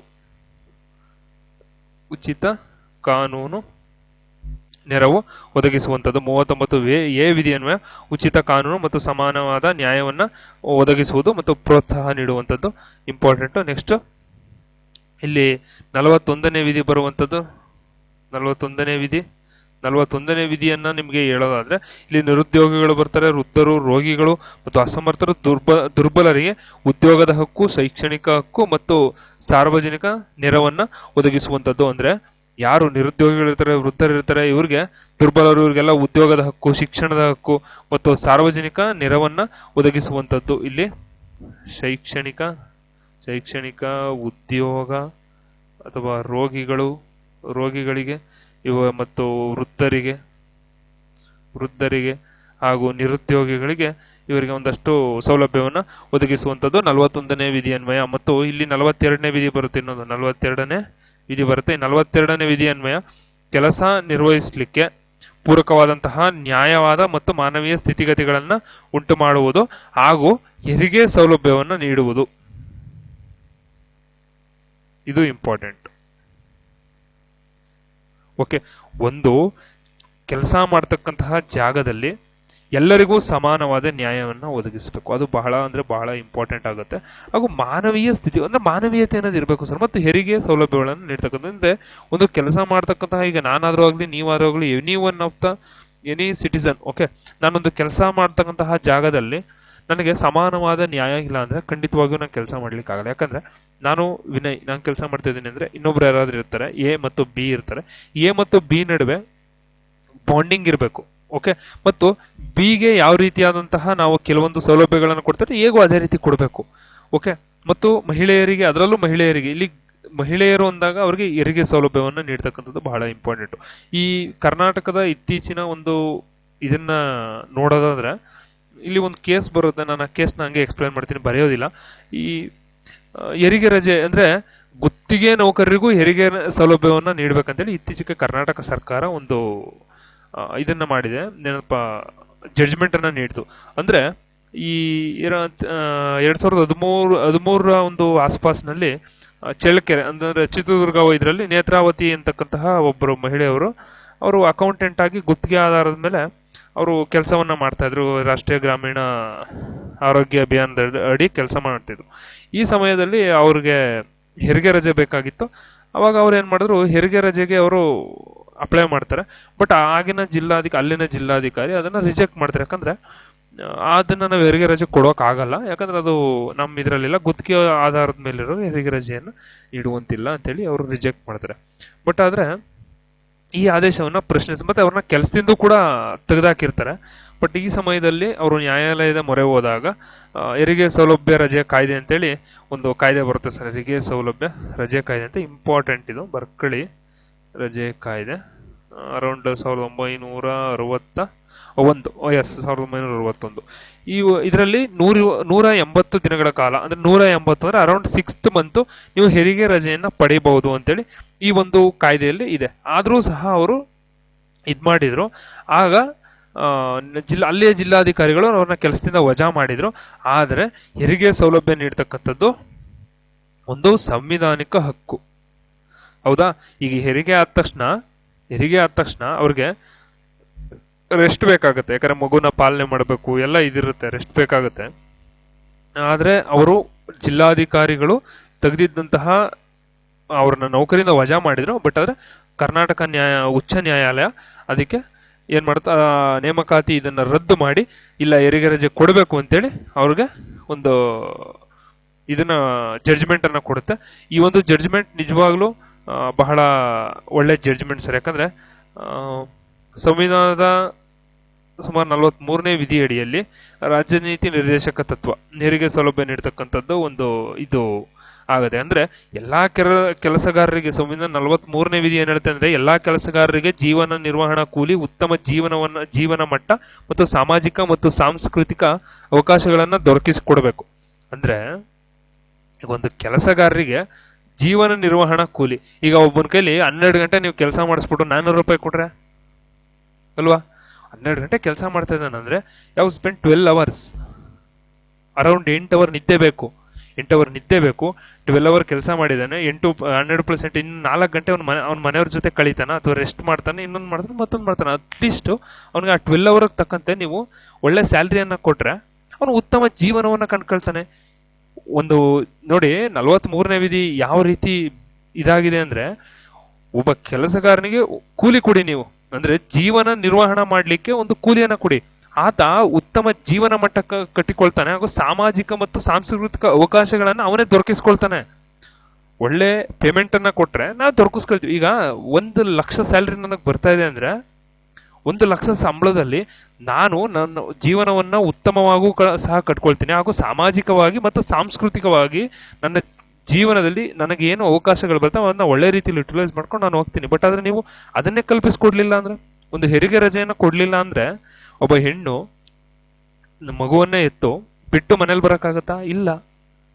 ಯಾಕಂದ್ರೆ ಇನ್ನು ಚಿಕ್ಕ ಮಗು ಬಿಟ್ಟು ಬರಕ ಅಟ್ಲೀಸ್ಟ್ ಒಂದು 6th ಮಂತ್ ಆದ್ರೆ ಓಕೆ ಹೋಗೋಣ, ಈ ಒಂದು ಇದಿರುತ್ತೆ. ಯಾಕಂದ್ರೆ ಮಗುನು ಕೂಡ ಬೆಳೆದಿರುತ್ತೆ, ಪ್ಲಸ್ ಇನ್ನೊಬ್ರ ಜೊತೆ ಹೋಗುತ್ತೆ, ಇನ್ನೊಬ್ರು ಕಡೆ ಹೋಗುತ್ತೆ. ಬಟ್ ಆದ್ರೆ ಖಂಡಿತವಾಗಿ ಒಂದು ವರ್ಷನಾದ್ರೂ ಕೂಡ ರಜೆಯನ್ನ ಕೊಡಬೇಕು ಸರ್, ನನ್ನ ಪ್ರಕಾರ ಇದು. ಬಟ್ ಆದ್ರೆ ಕಾನೂನಲ್ಲಿ 6 ತಿಂಗಳು ಮಾಡಿದೆ, 6 ತಿಂಗಳು ರಜೆ ಕೊಡಬೇಕು ಅಂತೇಳಿ ಅವರು ಜಡ್ಜ್ಮೆಂಟ್ ನ ಕೊಟ್ಟು, ಜಡ್ಜ್ಮೆಂಟ್ ಅನ್ನ ನಿಜಕ್ಕೂ ನಾವು ಸ್ವಾಗತ ಮಾಡಬೇಕಾಯ್ತು. ಓಕೆ, ನೆಕ್ಸ್ಟ್ ಇಲ್ಲಿ 43A ವಿಧಿ ಬರುತ್ತೆ ಇಲ್ಲಿ. ಓಕೆ, 43ನೇ ವಿಧಿ ನಾನು ಈಗಾಗಲೇ ಎಕ್ಸ್ಪ್ಲೇನ್ ಮಾಡಿದ್ದೀನಿ, 43ನೇ ವಿಧಿ ಆಗಿದೆ. ಇಲ್ಲಿ 43A ವಿಧಿ ಬರುತ್ತೆ ಸರ್. 43A ವಿಧಿ ಏನ್ ಹೇಳುತ್ತೆ ಅಂದ್ರೆ, ಕೈಗಾರಿಕೆಗಳ ವ್ಯವಸ್ಥಾಪನೆಯಲ್ಲಿ ಕಾರ್ಮಿಕರಿಗೆ ಭಾಗವಹಿಸುವಿಕೆಯನ್ನ ನೀಡಬೇಕು ಅಂತೇಳಿ. ಅಂದ್ರೆ ಒಂದು ಕೈಗಾರಿಕೆಯನ್ನ ಸ್ಥಾಪನೆ ಮಾಡ್ತಾ ಇದೀವಿ ಅಂದ್ರೆ ಅಲ್ಲಿ ಮೊನೋಪೊಲಿ ಇರಬಾರ್ದು, ಅಂದ್ರೆ ಒಬ್ರದೇ ಇದಿರಬಾರದು. ಓಕೆ, ಒಬ್ರು ಹಸ್ತಕ್ಷೇಪ ಇರೋದು, ಅಲ್ಲಿ ಕಾರ್ಮಿಕರನ್ನು ಕೂಡ ಸೇರಿಸ್ಕೊಳ್ಳಿ. ಅಂದ್ರೆ ಕಾರ್ಮಿಕರನ್ನು ಕೂಡ ಟ್ರಸ್ಟಿಗಳು ಮಾಡ್ಕೊಳ್ಳಿ. ಟ್ರಸ್ಟಿಗಳು ಮಾಡ್ಕೊಳ್ಳೋದ್ರಿಂದ ಇಲ್ಲಿ ಕಾರ್ಮಿಕರಿಗೂ ಸಹ ಒಂದು ರೀತಿಯ ಇದು ಇನ್ಸೆಕ್ಯೂರ್ ಫೀಲ್ ಆಗಲ್ಲ. ಇಲ್ಲ, ಓಕೆ ನಮ್ಮ ಕಂಪ್ನಿ ನಮಗೋಸ್ಕರ ಈ ತರ ಎಲ್ಲ ಮಾಡಿದೆ ಅಂತೇಳಿ ಅವ್ರಿಗೂ ಒಂದು ಇದಿರುತ್ತೆ, ಮತ್ತೆ ಕೆಲಸಗಳನ್ನು ಚೆನ್ನಾಗಿ ಮಾಡ್ಕೊಂಡು ಹೋಗ್ತಾರೆ. ಇದೊಂದು 43A ವಿಧಿ. ನೆಕ್ಸ್ಟ್ ಬರೋದಾದ್ರೆ ಇಲ್ಲಿ 47ನೇ ವಿಧಿ ಒಂದು ಬರುತ್ತೆ ಇಲ್ಲಿ ಸರ್, ಲಾಸ್ಟ್ ವಿಧಿ ಇದು. ಇಲ್ಲಿ ಪೌಷ್ಟಿಕತೆ ಮಟ್ಟವನ್ನ ನಾವು ಇದನ್ನ ತರಬೇಕು, ಪ್ಲಸ್ ಉತ್ತಮ ಜೀವನ ಮಟ್ಟ, ಜನರ ಜೀವನ ಮಟ್ಟ ಹಾಗೂ ಪೌಷ್ಟಿಕತೆ ಮಟ್ಟ ಮತ್ತು ಸಾರ್ವಜನಿಕರ ಆರೋಗ್ಯವನ್ನು ಸುಧಾರಣೆ ಮಾಡಬೇಕು. ಇವಕ್ಕಾಗಿ ಕ್ರಮ ಕೈಗೊಳ್ಳಲಿಕ್ಕೆ ನಾವು 47ನೇ ವಿಧಿಯನ್ನ ಅಳವಡಿಸಿಕೊಂಡಿದ್ದೀವಿ. ಇದಿಷ್ಟು ಯಾವುದರಲ್ಲಿ ನಿಮಗೆ ಬರ್ತಕ್ಕಂತಹ ಸಮಾಜವಾದಿ ತತ್ವಗಳಲ್ಲಿ ಬರುವಂತಹ ಇದಿಷ್ಟು. ಓಕೆ, ಸಮಾಜ ನೋಡಿ ಇಲ್ಲಿ 41 ನಿರುದ್ಯೋಗ, ವೃದ್ಧಾಪ್ಯ, ಅನಾರೋಗ್ಯ ಸಂದರ್ಭದಲ್ಲಿ ಕೆಲಸ ಮತ್ತು ಶಿಕ್ಷಣದ ಹಕ್ಕನ್ನು ನೀಡುವಂಥದ್ದು. ಇಲ್ಲಿ ಇದಿಷ್ಟು ಸಮಾಜವಾದಿ ತತ್ವಗಳಲ್ಲಿ ಬರುವಂಥದ್ದು. ಇದು ಬಹಳ ಇಂಪಾರ್ಟೆಂಟ್.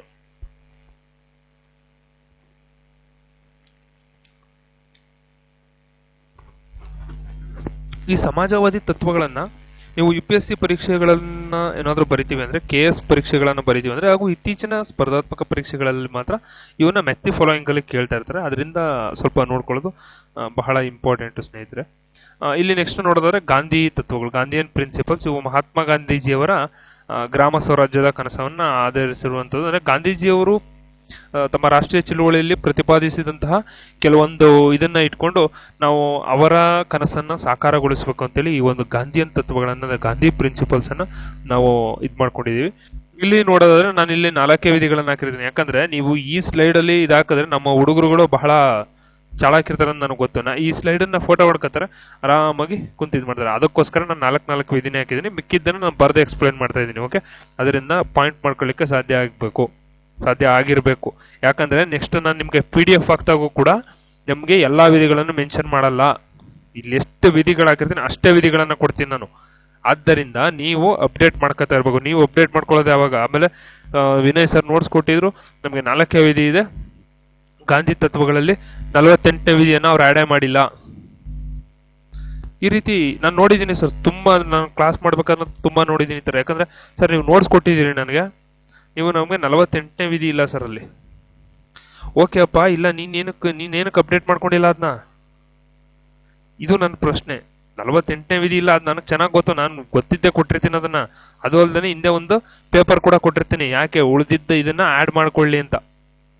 ಆದ್ದರಿಂದ ಮಿಕ್ಕಿದ್ದನ್ನ ನೀವು ಏನ್ ಮಾಡ್ಬೇಕು, ಆಡ್ ಮಾಡ್ಕೋಬೇಕು. ನೋಡಿ, ವಿಧಿ 40ರಲ್ಲಿ ಗ್ರಾಮ ಪಂಚಾಯತಿಗಳನ್ನ ರಚನೆ ಮಾಡ್ಬೇಕು ಅಂದ್ರೆ 40ನೇ ವಿಧಿ ಅನ್ವಯ ನೀವೇನ್ ಮಾಡ್ಬೇಕಂದ್ರೆ, ಗ್ರಾಮಗಳಲ್ಲಿ ಅಂದ್ರೆ ಲೋ ಲೋ ಲೆವೆಲ್ ಅಲ್ಲಿ ಗ್ರಾಮ ಪಂಚಾಯತಿಗಳನ್ನು ರಚನೆ ಮಾಡಿ ಆಡಳಿತವನ್ನ ಅಲ್ಲಿ ಸ್ಥಳೀಯರ ಕೈಗೆ ನೀಡಿ ಅಂತೇಳಿ, ಅಂದ್ರೆ ಪೊಲಿಟಿಕಲ್ ಏನು ಅಸಮಾನತೆ ಇತ್ತು, ರಾಜಕೀಯ ಅಸಮಾನತೆ ಹೋಗಲಾಡಿಸ್ಬೇಕು ಅಂದ್ರೆ ಗ್ರಾಮ ಪಂಚಾಯತಿಗಳನ್ನು ರಚನೆ ಮಾಡಿ ಅಲ್ಲಿ ಆಡಳಿತವನ್ನ ಸ್ವತಃ ಜನರೇ ಮಾಡ್ಕೊಳ್ಳಿಕ್ಕೆ ಅವಕಾಶವನ್ನ ನೀಡಿ. ಇದು ಗ್ರಾಮ ಪಂಚಾಯತಿಗಳ ರಚನೆ. ಇಲ್ಲಿ ಬರ್ತಕ್ಕಂಥ 43ನೇ ವಿಧಿ ಗುಡಿ ಕೈಗಾರಿಕೆಗಳ, ಸಣ್ಣ ಕೈಗಾರಿಕೆಗಳ ಪ್ರೋತ್ಸಾಹ ನೀಡುವಂಥದ್ದು. 46ನೇ ವಿಧಿ ಪರಿಶಿಷ್ಟ ಜಾತಿ ಮತ್ತು ಪರಿಶಿಷ್ಟ ಪಂಗಡಗಳ ಶೈಕ್ಷಣಿಕ ಅಭಿವೃದ್ಧಿಯನ್ನ ಮಾಡಲಿಕ್ಕೆ ನಾವು ಅವರಿಗೆ ಹಿತಾಸಕ್ತಿಯನ್ನ ಪ್ರೋತ್ಸಾಹಿಸುವಂಥದ್ದು. ಅವರ ಸಾಮಾಜಿಕ ಅನ್ಯಾಯ, ಎಲ್ಲಾ ರೀತಿಯ ಶೋಷಣೆಗಳಿಂದ ಅವರನ್ನ ಸಂರಕ್ಷಿಸಲಿಕ್ಕೆ ನಾವೇನ್ ಮಾಡ್ಬೇಕು ಕಾನೂನುಗಳನ್ನ ಮಾಡ್ಲಿಕ್ಕೆ ಈ ಒಂದು ಇದನ್ನ ಮಾಡ್ಕೋತೀವಿ. 47 ಮಾದಕ ವಸ್ತುಗಳ ನಿಷೇಧ. ಮಾದಕ ವಸ್ತುಗಳು ಅಂದ್ರೆ ಯಾವ್ದಾವ್ದು ಬರ್ತಾವ ಸರ್? ಮಾದಕ ದ್ರವ್ಯಗಳು, ಅಮಲು ಪದಾರ್ಥಗಳು, ಡ್ರಿಂಕ್ಸ್, ವೈನ್, ಗುಟ್ಕಾ, ಸಿಗರೆಟ್, ಇದು ಮಾದಕ ವಸ್ತುಗಳು ಅಂತೇಳಿ ಒಟ್ಟಾರೆ ಹಾಕಿದೀವಿ. ಮಾದಕ ವಸ್ತುಗಳನ್ನ ನಿಷೇಧ ಮಾಡುವಂಥದ್ದು. ಮತ್ತು ಇದರಲ್ಲಿ ಬರೋದಾದ್ರೆ 43B ವಿಧಿ ಬರುತ್ತೆ. 43B ವಿಧಿ ಏನ್ ಹೇಳುತ್ತೆ? ಸಹಕಾರ ಸಂಘಗಳ ರಚನೆ.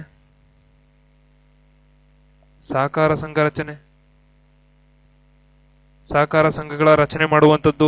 ಇಲ್ಲಿ ಪ್ರಜಾಸತ್ತಾತ್ಮಕ ಇದ್ ಮಾಡತಕ್ಕಂಥದ್ದು ಮತ್ತು ವೃತ್ತಿಪರ ಸ್ಕಿಲ್ ಡೆವಲಪ್ಮೆಂಟ್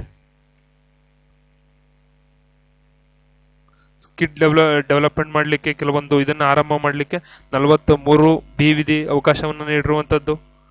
ಓಕೆ, ಅದೇ ರೀತಿ 48ನೇ ವಿಧಿ. ಇಲ್ಲಿ 48ನೇ ವಿಧಿ ಏನ್ ಹೇಳುತ್ತೆ? ಕೃಷಿ ಮತ್ತು ಪಶುಸಂಗೋಪನೆಯನ್ನ ವೈಜ್ಞಾನಿಕ ಮಾದರಿಯಲ್ಲಿ ಅಭಿವೃದ್ಧಿ ಮಾಡುವಂಥದ್ದು. ಅಂದ್ರೆ ಗೋಹತ್ಯೆ ನಿಷೇಧ ಮತ್ತು ಅವುಗಳ ತಳಿಗಳ, ಅಂದ್ರೆ ಕೃಷಿ ಮತ್ತು ಪಶುಸಂಗೋಪನೆಯನ್ನ ವೈಜ್ಞಾನಿಕವಾಗಿ ಅಭಿವೃದ್ಧಿ ಮಾಡಬೇಕು. ಅಂದ್ರೆ ಈಗ ನೋಡಿ, ಈಗ ನಾನು ಮನೆಯಲ್ಲಿ ನಂದು ಒಂದು 10 ಹಸು ಇದೆ ಅನ್ಕೊಳ್ಳಿ. 10 ಹಸು ಇವಾಗ ಹಾಲು ಕರಿಬೇಕಾದ್ರೆ 10 ಹಸುನು ಹಾಲು ಕರಿಲಿಕ್ಕೆ ನನ್ನ ಕೈಲಾಗಲ್ಲ. ಈ ಒಂದು ಹಾಲು ಕರೀಲಿಕ್ಕೆ ನಾನು ಮಾಡೋದು ಮೆಷಿನ್ ಅನ್ನ ಅಡಾಪ್ಟ್ ಮಾಡ್ಕೊಳ್ಳುವಂಥದ್ದು. ಈ ಮೆಷಿನ್ ಅಡಾಪ್ಟ್ ಮಾಡ್ಕೊಳ್ಳೋದ್ರಿಂದ ನಾನೇನ್ ಮಾಡ್ಬೋದು, ಬೇಗ ಹಾಲು ಕರೆದು ಡೈರಿಗೆ ಹಾಕ್ಬೋದು. ಮತ್ತು ಇದರಿಂದ ನಮಗೆ ಬೇರೆ ಕೆಲಸಗಳೇನಾಗ್ತವೆ, ಸ್ವಲ್ಪ ಬೇಗ ಆಗುತ್ತೆ. ಪ್ಲಸ್ ಕೃಷಿಗಳಲ್ಲಿ ನಾವು ಈಗ ನೇಗ್ಲನ್ನ ಯೂಸ್ ಮಾಡ್ತಾ ಇದೀವಿ. ಇದನ್ನ ಬಿಟ್ಟು ಕೆಲವೊಂದು ಯಂತ್ರೋಪಕರಣಗಳನ್ನು ಯೂಸ್ ಮಾಡುವಂಥದ್ದು. ಯಂತ್ರೋಪಕರಣಗಳನ್ನು ಯೂಸ್ ಮಾಡಿ ಆದಷ್ಟು ಬೇಗ 1 ಎಕರೆ ಹೊಲ ಉಳ್ತೀನಿ ಅಂದ್ರೆ 2 ದಿನ ಬೇಕು. ಅದೇ ಒಂದು ಸಣ್ಣ ಮಿಷಿನ್ ಅನ್ನ ತಗೊಂಡು, ಟಿಲ್ಲರ್ ಅನ್ನ ತಗೊಂಡು ಒಂದು ಹೊಲ ಉಳ್ತೀನಿ ಅಂದ್ರೆ ಒಂದು ಅರ್ಧ ದಿನದಲ್ಲೇ ಹೊಲ ಉಳಬಹುದು. ಅದರ ತಂತ್ರಜ್ಞಾನವನ್ನ ಯೂಸ್ ಮಾಡಿಕೊಂಡು ವೈಜ್ಞಾನಿಕ ಮಾದರಿಯಲ್ಲಿ ಕೃಷಿ ಮತ್ತು ಪಶುಸಂಗೋಪನೆಯನ್ನ ಡೆವಲಪ್ ಮಾಡುವಂಥದ್ದು. ಗೋಹತ್ಯೆಯನ್ನು ನಿಷೇಧ ಮಾಡುವಂಥದ್ದು ಮತ್ತು ಅವುಗಳ ತಳಿಗಳನ್ನ ಅಭಿವೃದ್ಧಿ ಮಾಡುವಂಥದ್ದು. ಇದು ಹೇಳ್ತೀವಿ. ಇದನ್ನ ನಮ್ಮ ಕರ್ನಾಟಕದಲ್ಲಿ ಇತ್ತೀಚೆಗೆ ಇದನ್ನ 2020ರಲ್ಲಿ ಇತ್ತಂದ್ರು ನೋಡಿ, ಬರಿತಿನದೊಂದು ಕಾಯ್ದೆ, ಕರ್ನಾಟಕ ಜಾನುವಾರು ಹತ್ಯೆ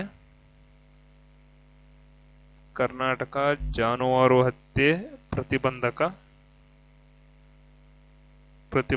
ಅಂಡ್ ಸಂರಕ್ಷಣಾ ಕಾಯ್ದೆ.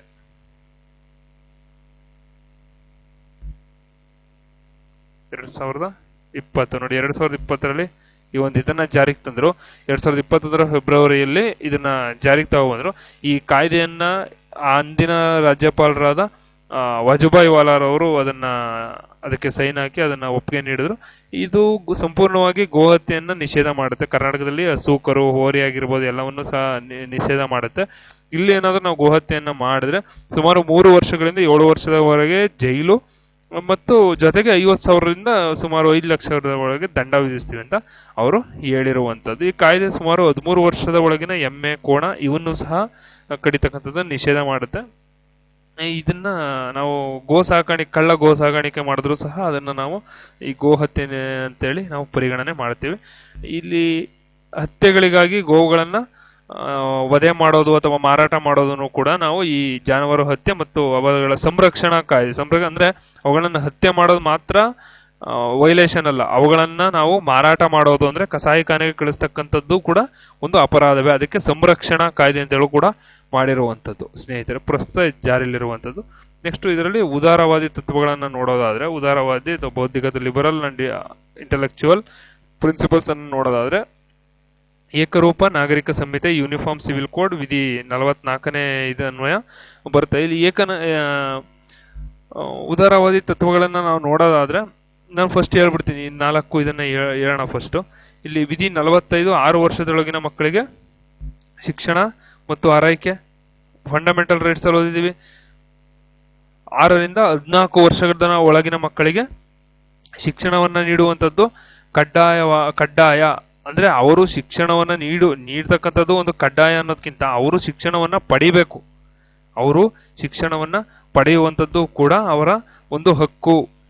ಇದು ನೋಡಿ ಎಷ್ಟು ಕ್ಲೀನ್ ಆಗಿದೆ ಅಂದ್ರೆ, ಒಂದು 6ರಿಂದ 14 ವರ್ಷದ ಒಳಗಿನ ಮಕ್ಕಳು ಕೂಡ ಶಿಕ್ಷಣವನ್ನ ಪಡೆಯುವಂಥದ್ದು ಅವರ ಹಕ್ಕು, ಶೈಕ್ಷಣಿಕ ಹಕ್ಕು. ಸಂವಿಧಾನದ 21ನೇ ವಿಧಿ 6ರಿಂದ 14 ವರ್ಷದ ಒಳಗಿನ ಮಕ್ಕಳು ಕಡ್ಡಾಯವಾಗಿ ಶಿಕ್ಷಣವನ್ನ ಪಡಿತಕ್ಕಂಥದ್ದು ಅವರ ಹಕ್ಕು. ಅದೇ ರೀತಿ 6 ವರ್ಷದ ಒಳಗಿನ ಮಕ್ಕಳಿಗೆ 0 to 6 years ಮಕ್ಕಳಿಗೆ ಶಿಕ್ಷಣ ಮತ್ತು ಆರೈಕೆ ನೀಡು. ಅಂದ್ರೆ ಈ ಸಮಯದಲ್ಲಿ ಮಕ್ಕಳು ಬೆಳವಣಿಗೆ ಆಗುವಂತಹ ಒಂದು ಹಂತ. ಈ ಸಮಯದಲ್ಲಿ ಅವರಿಗೆ ಉತ್ತಮ ಪೌಷ್ಟಿಕ ಆಹಾರವನ್ನು ನೀಡಿ ಅವರಿಗೆ ಆರೈಕೆಯನ್ನು ಮಾಡಿದ್ರೆ ಖಂಡಿತವಾಗಿ ಮುಂದೆ ಒಳ್ಳೆ ನಾಗರಿಕರಾಗಿ ಹಾಗೂ ಒಳ್ಳೆ ಆರೋಗ್ಯವಂತ ಮಕ್ಕಳಾಗಿ ಇವರು ಬೆಳೀತಾರೆ ಸ್ನೇಹಿತರೆ. ಇಲ್ಲಿ ವಿಧಿ 55 ಕಾರ್ಯಾಂಗದಿಂದ ನ್ಯಾಯಾಂಗವನ್ನ ಬೇರ್ಪಡಿಸುವಂಥದ್ದು. ಇನ್ನೊಂದು ಅಂತಾರಾಷ್ಟ್ರೀಯ ಶಾಂತಿ ಮತ್ತು ಭದ್ರತೆಯ ಪ್ರಚಾರ, ಇದು ವಿಧಿ 51. ಇಲ್ಲಿ ನಾವು ಮೊದಲನೇದು ನೋಡೋದಾದ್ರೆ ನೋಡಿ, ಇಲ್ಲಿ ಎಕ್ಸ್ಪ್ಲೇನ್ ಮಾಡ್ತೀನಿ ನಾನು ಕ್ಲೀನ್ ಆಗಿ ಇವಾಗ. ಓಕೆ, ಇಲ್ಲಿ ರಾಜ್ಯಾದ್ಯಂತ 44ನೇ ವಿಧಿ uniform civil code, UCC. Okay, UCC ಅಂತೇಳಿ ಕರಿತೀವಿ. ಇದನ್ನ ಉತ್ತರಾಖಂಡ ರಾಜ್ಯ ಮೊದಲನೇದಾಗಿ ಅನುಷ್ಠಾನ ಮಾಡಿರುವಂಥದ್ದು. ಅಂದ್ರೆ ಏನಕ್ಕೆ ಉತ್ತರಾಖಂಡ ರಾಜ್ಯ ಇದು ಮಾಡೋದು ಅಂದ್ರೆ, ಇವರು ಅಲ್ಲಿ ಪುಷ್ಕರ್ ಸಿಂಗ್ ಧಾಮಿ ಅಂತೇಳಿ ಒಬ್ರು ಮುಖ್ಯಮಂತ್ರಿ ಇದ್ದು, ಅವರು ಇದನ್ನ ತಂದಿಲ್ಲ, ಅನುಷ್ಠಾನಗೊಳಿಸ್ಬೇಕು ಅಂತೇಳಿ ಮಾಡ್ತಾರೆ. ಅಂದ್ರೆ ಇಲ್ಲಿ ಏಕರೂಪ ನಾಗರಿಕ ಸಂಹಿತೆ ಅಂದ್ರೆ ವಿವಾಹ ಆಗ್ಲಿ, ವಿಚ್ಛೇದನ ಆಗ್ಲಿ, ಆಸ್ತಿ, ದತ್ತು ಸ್ವೀಕಾರ ಎಲ್ಲಾ ವಿಷಯಗಳಲ್ಲೂ ಕೂಡ ಎಲ್ರಿಗೂ ಒಂದೇ ಕಾನೂನು ಇರುವಂತದ್ದು. ಇಲ್ಲಿ ಎಲ್ಲಾ ಧರ್ಮಕ್ಕೆ ಅಂದ್ರೆ ನೋಡಿ, ಯೂನಿಫಾರ್ಮ್ ಸಿವಿಲ್ ಕೋಡ್ ಅಂದ್ರೆ ಈಗ ನಮ್ಮಲ್ಲಿ ಧಾರ್ಮಿಕ ಸ್ವಾತಂತ್ರ್ಯ ಇರುವಂತದ್ದು. ಈಗ ನನಗೆ ಧಾರ್ಮಿಕ ಸ್ವಾತಂತ್ರ್ಯ, ನಮ್ಮ ಹಿಂದೂ ರಿಲಿಜಿಯನ್ ಅಲ್ಲಿ ಏಕಪತ್ನಿತ್ವ ಇದೆ, ಏಕಪತ್ನಿತ್ವ. ಓಕೆ, ಅದೇ ಇನ್ನೊಂದು ರಿಲಿಜಿಯನ್ಗೆ ಹೋದ್ರೆ ಬಹುಪತ್ನಿತ್ವ ಇದೆ. ಆದರೆ ಈ ಯೂನಿಫಾರ್ಮ್ ಸಿವಿಲ್ ಕೋಡ್ ಏನಾದ್ರೂ ಬಂದ್ರೆ ನೀವು ಕೇವಲ ಏಕಪತ್ನಿತ್ವ, ನೀವು ಯಾವುದೇ ಧರ್ಮದವರಾಗಿದ್ರೆ ನಿಮ್ದು ಏಕಪತ್ನಿತ್ವ ಮಾತ್ರ ಇರುವಂತದ್ದು. ಇಲ್ಲಿ ವಿವಾಹ, ವಿಚ್ಛೇದನ, ಆಸ್ತಿ, ದತ್ತು ಸ್ವೀಕಾರ ಎಲ್ಲದರಲ್ಲೂ ಕೂಡ ಎಲ್ಲಾ ಧರ್ಮದವರಿಗೂ ಒಂದೇ ರೀತಿಯ ಕಾನೂನು ಇದಾಗತಕ್ಕಂಥ. ಎಲ್ಲಾ ಧರ್ಮೀಯರಿಗೆ ಬಹುಪತ್ನಿತ್ವ ನಿಷೇಧ ಮಾಡುವಂಥದ್ದು. ಲಿವ್ ಇನ್ ರಿಲೇಶನ್ಶಿಪ್ ಅಲ್ಲಿ ಇರಬೇಕು ಅಂದ್ರೆ, ರಿಲೇಶನ್ಶಿಪ್ ಅಲ್ಲಿ ನೀವೇನಾದ್ರೂ ಇರ್ಬೇಕಾದ್ರೆ ಕಡ್ಡಾಯವಾಗಿ ನೋಂದಣಿಯನ್ನ ಮಾಡಿಸ್ಬೇಕು. ಅದೇ ರೀತಿ ಪಿತ್ರಾರ್ಜಿತ ಆಸ್ತಿಯಲ್ಲಿ ಪುತ್ರ ಮತ್ತು ಪುತ್ರಿ ಇಬ್ಬರಿಗೂ ಸಮಾನ ಹಕ್ಕು ಇರ್ತದೆ. ಅಂದ್ರೆ ಈಗ ನಮ್ಮ ತಾಯಿ ಹಾಗೂ ನಮ್ಮ ತಾಯಿಯವರ ಅಣ್ಣ ಅನ್ಕೊಳ್ಳಿ, ಇವರಿಬ್ಬರಿಗೂ ಕೂಡ ಎಲ್ಲರಿಗೂ ಒಂದೇ ರೀತಿಯಾದ ಸಮಾನ ಹಕ್ಕು ಇರುವಂತದ್ದು. ಇಲ್ಲಿ ಲಿಂಗ ಸಮಾನತೆ, ಜೆಂಡರ್ ಈಕ್ವಾಲಿಟಿಗೆ ಒತ್ತ ನೀಡಿದೆ. ಇಲ್ಲಿ ಮಹಿಳೆಯರ ಒಂದು ವಿವಾಹದ ಕನಿಷ್ಠ ವಯಸ್ಸನ್ನ ಬದಲಾಯಿಸದೆ ಹಾಗೆ ಉಳಿಸ್ಕೊಂಡಿದ್ದಾರೆ. ಈಗ ಪ್ರಸ್ತುತ ನಮ್ಮ ಭಾರತದಲ್ಲಿ 18 ವರ್ಷ ಇದೆ, ಯುವಕರಿಗೆ 21 ವರ್ಷ ಇದೆ. ಇದನ್ನ ನಾವು ಒಂದು ಒಳ್ಳೆ ನಿರ್ಧಾರ ಅಂತ ಹೇಳಿದ್ರೆ, ಧಾರ್ಮಿಕ ಸ್ವಾತಂತ್ರ್ಯಕ್ಕೆ ಇದು ಧಕ್ಕೆ ಮಾಡುವಂತಹ ಒಂದು ವಿಚಾರ. ಏನಕ್ಕಂದ್ರೆ ಇಲ್ಲಿ ಏಕಪತ್ನಿತ್ವ, ಬಹುಪತ್ನಿತ್ವ ಅಂತಕ್ಕಂತಹ ಒಂದು ರೂಲ್ ಏನ್ ಬರುತ್ತೆ, ಇದು ಬಹಳ ಇಂಪಾರ್ಟೆಂಟ್ ಆಗುತ್ತೆ. ಯಾಕಂದ್ರೆ ಈಗ ಹಲವಾರು ಧರ್ಮಗಳಲ್ಲಿ ಬಹುಪತ್ನಿತ್ವ ಜಾರಿಯಲ್ಲಿದೆ, ನಮ್ಮ ಹಿಂದೂ ಧರ್ಮದಲ್ಲಿ ಏಕಪತ್ನಿತ್ವ ಜಾರಿಯಲ್ಲಿದೆ ಅಲ್ವಾ. ಇಲ್ಲಿ ನಾವು ಬಹುಪತ್ನಿತ್ವವನ್ನ ಅನುಸರಿಸಬೇಕು ಅಂದ್ರೆ ಒಂದು ಧರ್ಮಕ್ಕೆ ಧಕ್ಕೆ ಮಾಡಿದಾಗುತ್ತೆ, ಇನ್ನೊಂದು ಧರ್ಮಕ್ಕೆ ನಾವು ಇದು ಮಾಡಿದಾಗುತ್ತೆ. ಇಲ್ಲಿ ಧರ್ಮಗಳ ಆಧಾರದ ಮೇಲೆ ತಾರತಮ್ಯ ಮಾಡಿದಾಗುತ್ತೆ. ಆರ್ಟಿಕಲ್ 15 ವೈಲೇಟ್ ಆಗುತ್ತೆ ಅಂತೇಳಿ ಸದ್ಯಕ್ಕೆ ಇದನ್ನ ಜಾರಿಯಾಗಿ ತಂದಿಲ್ಲ, ಮುಂದೆ ನೋಡೋಣ ಏನಾಗುತ್ತಂತ. ಮತ್ತೆ ಇದು ಉದಾರವಾದಿ ತಗೊಳ್ಳಿ, ಇದು ಒಂದು.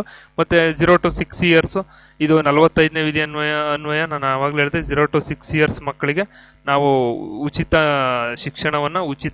ಶಿಕ್ಷಣ ಮತ್ತು ಪೂರೈಕೆ, ಒಳ್ಳೆಯ ಉತ್ತಮ ಗುಣಮಟ್ಟದ ಪೌಷ್ಟಿಕ ಆಹಾರವನ್ನ ನೀಡುವಂಥದ್ದು ಅಂಗನವಾಡಿ ಇದರಲ್ಲಿ ಬರುತ್ತೆ. ನೆಕ್ಸ್ಟ್ ಇದರಲ್ಲಿ 48ನೇ ವಿಧಿ ಪಶುಸಂಗೋಪನೆಯನ್ನ ನಾವು ಇದನ್ನ ಮಾಡ್ಕೋಬೇಕು ಅಂತೇಳಿ. ನೆಕ್ಸ್ಟ್ ಪರಿಸರ ಸಂರಕ್ಷಣೆ 48 ಎ ವಿಧಿ ಇಲ್ಲಿ ಬರೋದಾದ್ರೆ ಪರಿಸರ ಸಂರಕ್ಷಣೆ ಮತ್ತು ಅರಣ್ಯ ವನ್ಯಜೀವಿಗಳನ್ನ ಸಂರಕ್ಷಣೆ ಮಾಡಬೇಕು. ಹಾಗೂ ನೋಡಿ, ಪರಿಸರ ಸಂರಕ್ಷಣೆ ಮತ್ತು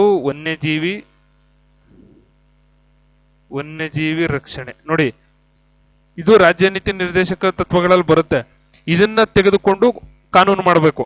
ಇದನ್ನ ತೆಗೆದುಕೊಂಡು ಕಾನೂನು ಮಾಡಬಹುದು, ಮಾಡದೇನೆ ಇರಬಹುದು. ಓಕೆ, ಈಗ ಫಾರ್ ಎಕ್ಸಾಂಪಲ್, ಈಗ ವನ್ಯಜೀವಿ ರಕ್ಷಣೆಯನ್ನ ನಮ್ಮಲ್ಲಿ ಕಾನೂನಾತ್ಮಕವಾಗಿ ಮಾಡಿದ್ದಾರೆ. ಓಕೆ, ಇದು ಕಾನೂನಿಂದ ರಕ್ಷಣೆ, ವನ್ಯಜೀವಿಗಳಿಗೆ ಕಾನೂನಿಂದ ರಕ್ಷಣೆ ಇದೆ. ಅಕಸ್ಮಾತ್ ನೀವೇನಾದ್ರೂ ನಾಳೆ ಹೋಗಿ ಒಂದು ಜಿಂಕೆಯನ್ನ ಬೇಟೆಯಾಡಿದ್ರಿ ಅಂದ್ರೆ ನಿಮಗೆ ಇದಕ್ಕೆ ಶಿಕ್ಷೆ ಇದೆ. ಇದು ಶಿಕ್ಷಾರ್ಹ ಅಪರಾಧ.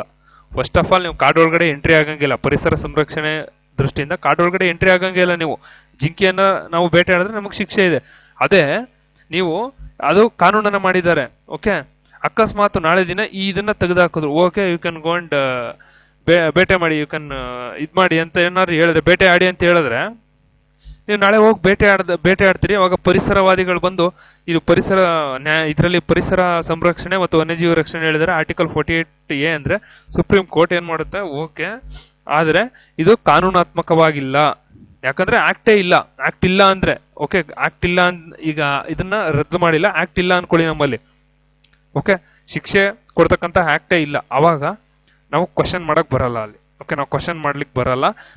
ಆವಾಗ ಸುಪ್ರೀಂ ಕೋರ್ಟ್ ಏನ್ ಮಾಡುತ್ತೆ, ಇಲ್ಲ ಅದು ಸಂವಿಧಾನದಲ್ಲಿ ರಾಜ್ಯ ನೀತಿ ನಿರ್ದೇಶಕ ತತ್ವಗಳು ಬರುತ್ತೆ, ನೀವು ರಾಜ್ಯ ನೀತಿ ನಿರ್ದೇಶಕ ತತ್ವಗಳನ್ನ ಇಟ್ಕೊಂಡು ಕೋರ್ಟ್ ಮೆಟ್ಟಿಲು ಏರುವಂತಿಲ್ಲ ಅಂತೇಳಿ ಜಡ್ಜ್ಮೆಂಟ್ ಕೊಡುತ್ತೆ. ಓಕೆ, ಅದರಿಂದ ಇದನ್ನ ಇಟ್ಕೊಂಡು ಏನ್ ಮಾಡ್ತಾರೆ, ಕಾನೂನನ್ನ ಮಾಡ್ತಕ್ಕಂತಹ ಒಂದು ಇದನ್ನ ಮಾಡ್ತಾರೆ. ನೆಕ್ಸ್ಟ್ 49ನೇ ವಿಧಿ ರಾಷ್ಟ್ರೀಯ ಸ್ಮಾರಕಗಳ ರಕ್ಷಣೆ.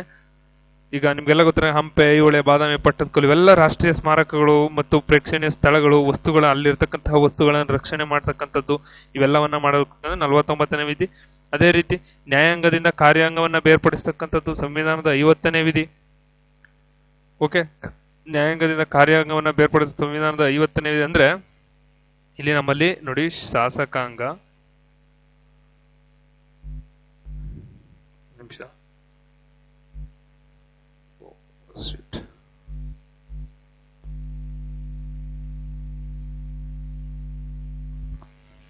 ಸ್ನೇಹಿತರೆ, ಸಾರಿ ಸ್ನೇಹಿತರೆ, ಒಂದು ಸಣ್ಣ ತಾಂತ್ರಿಕ ದೋಷದಿಂದ ಇದಾಗಿತ್ತು. ಇಲ್ಲಿ ನೋಡಿ, ಇಲ್ಲಿ ನ್ಯಾಯಾಂಗದಿಂದ ಪೆನ್ ತಗೊಂಡಿಲ್ಲ. ನ್ಯಾಯಾಂಗದಿಂದ ಕಾರ್ಯಾಂಗವನ್ನ ಬೇರ್ಪಡಿಸುವಂಥದ್ದು ಈ ಶಾಸಕಾಂಗ,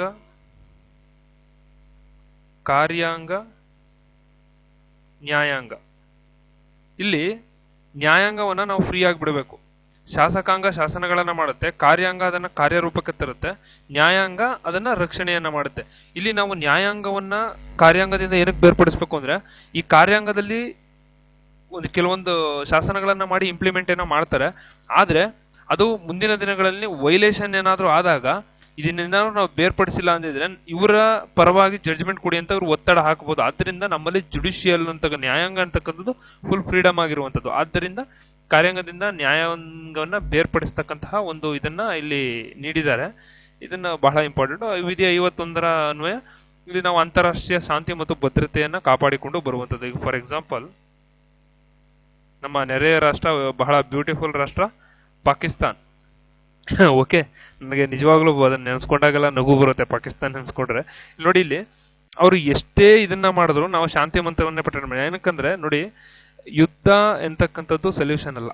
okay, I am very clear that ಯುದ್ಧ ಅಂತಕ್ಕಂಥದ್ದು ಸೊಲ್ಯೂಷನ್ ಅಲ್ಲ. ಯುದ್ಧ ಅಂತಕ್ಕಂಥದ್ದು ಒಂದು ಇವೆಂಟ್ ಅಷ್ಟೇ. ಓಕೆ, ಅದು ಒಂದು ಇವೆಂಟು. ಆ ಇವೆಂಟ್ ಆದ್ರೆ ಅಕಸ್ಮಾತ್ ನಾವೇನಾದ್ರು ಯುದ್ಧ ಮಾಡಿದ್ರೆ 10 ವರ್ಷ ಹಿಂದೆ ಹೋಗ್ತೀವಿ. ಓಕೆ, ನಮ್ದು ಇನ್ನೂ ಡೆವಲಪ್ ಆಗ್ತಿರ್ತಕ್ಕಂಥ ದೇಶ ಆಗಿರೋದ್ರಿಂದ ಯುದ್ಧ ಆದ್ರೆ 10 ವರ್ಷ ನಮ್ಗೇನೋ ಗೊತ್ತಿಲ್ಲ. ಇವತ್ತು ನೋಡಿ, ಸಿಲಿಂಡರ್ ಪ್ರಾಬ್ಲಮ್ ಆಗಿದೆ, ಯುದ್ಧ ಎಲ್ಲಾಗಿರೋದು ಮಧ್ಯಪ್ರಾಚ್ಯ ರಾಷ್ಟ್ರಗಳಲ್ಲಿ ಯುದ್ಧ ಆಗ್ತಿರ್ತಕ್ಕಂಥದ್ದು. ಟ್ರಂಪ್ ಸಾಹೇಬ್ರಿಗೆ ಯುದ್ಧದ ಅವಶ್ಯಕತೆನೇ ಇರಲಿಲ್ಲ. ಟ್ರಂಪ್ ಸಾಹೇಬ್ರಿಗೆ ಏನಕ್ಕೆ ಮಾಡಿದ್ರು ಅಂತಾನೆ ಅವ್ರಿಗೆ ಗೊತ್ತಿಲ್ಲ. ನಾನು ಏನಕ್ಕೆ ಯುದ್ಧ ಸ್ಟಾರ್ಟ್ ಮಾಡಿದೆ, ಇವಾಗ ಥಿಂಕ್ ಮಾಡ್ತಾ ಇರ್ಬೋದು ಅವರು, ನಾನು ಏನಕ್ಕೆ ಯುದ್ಧ ಸ್ಟಾರ್ಟ್ ಮಾಡಿದೆ ಅಂತ. ಅದರಿಂದ ಯುದ್ಧ ಅಂತಕ್ಕಂಥದ್ದು ಅದು ಸಾಮಾನ್ಯ ವಿಷಯ ಅಲ್ಲ.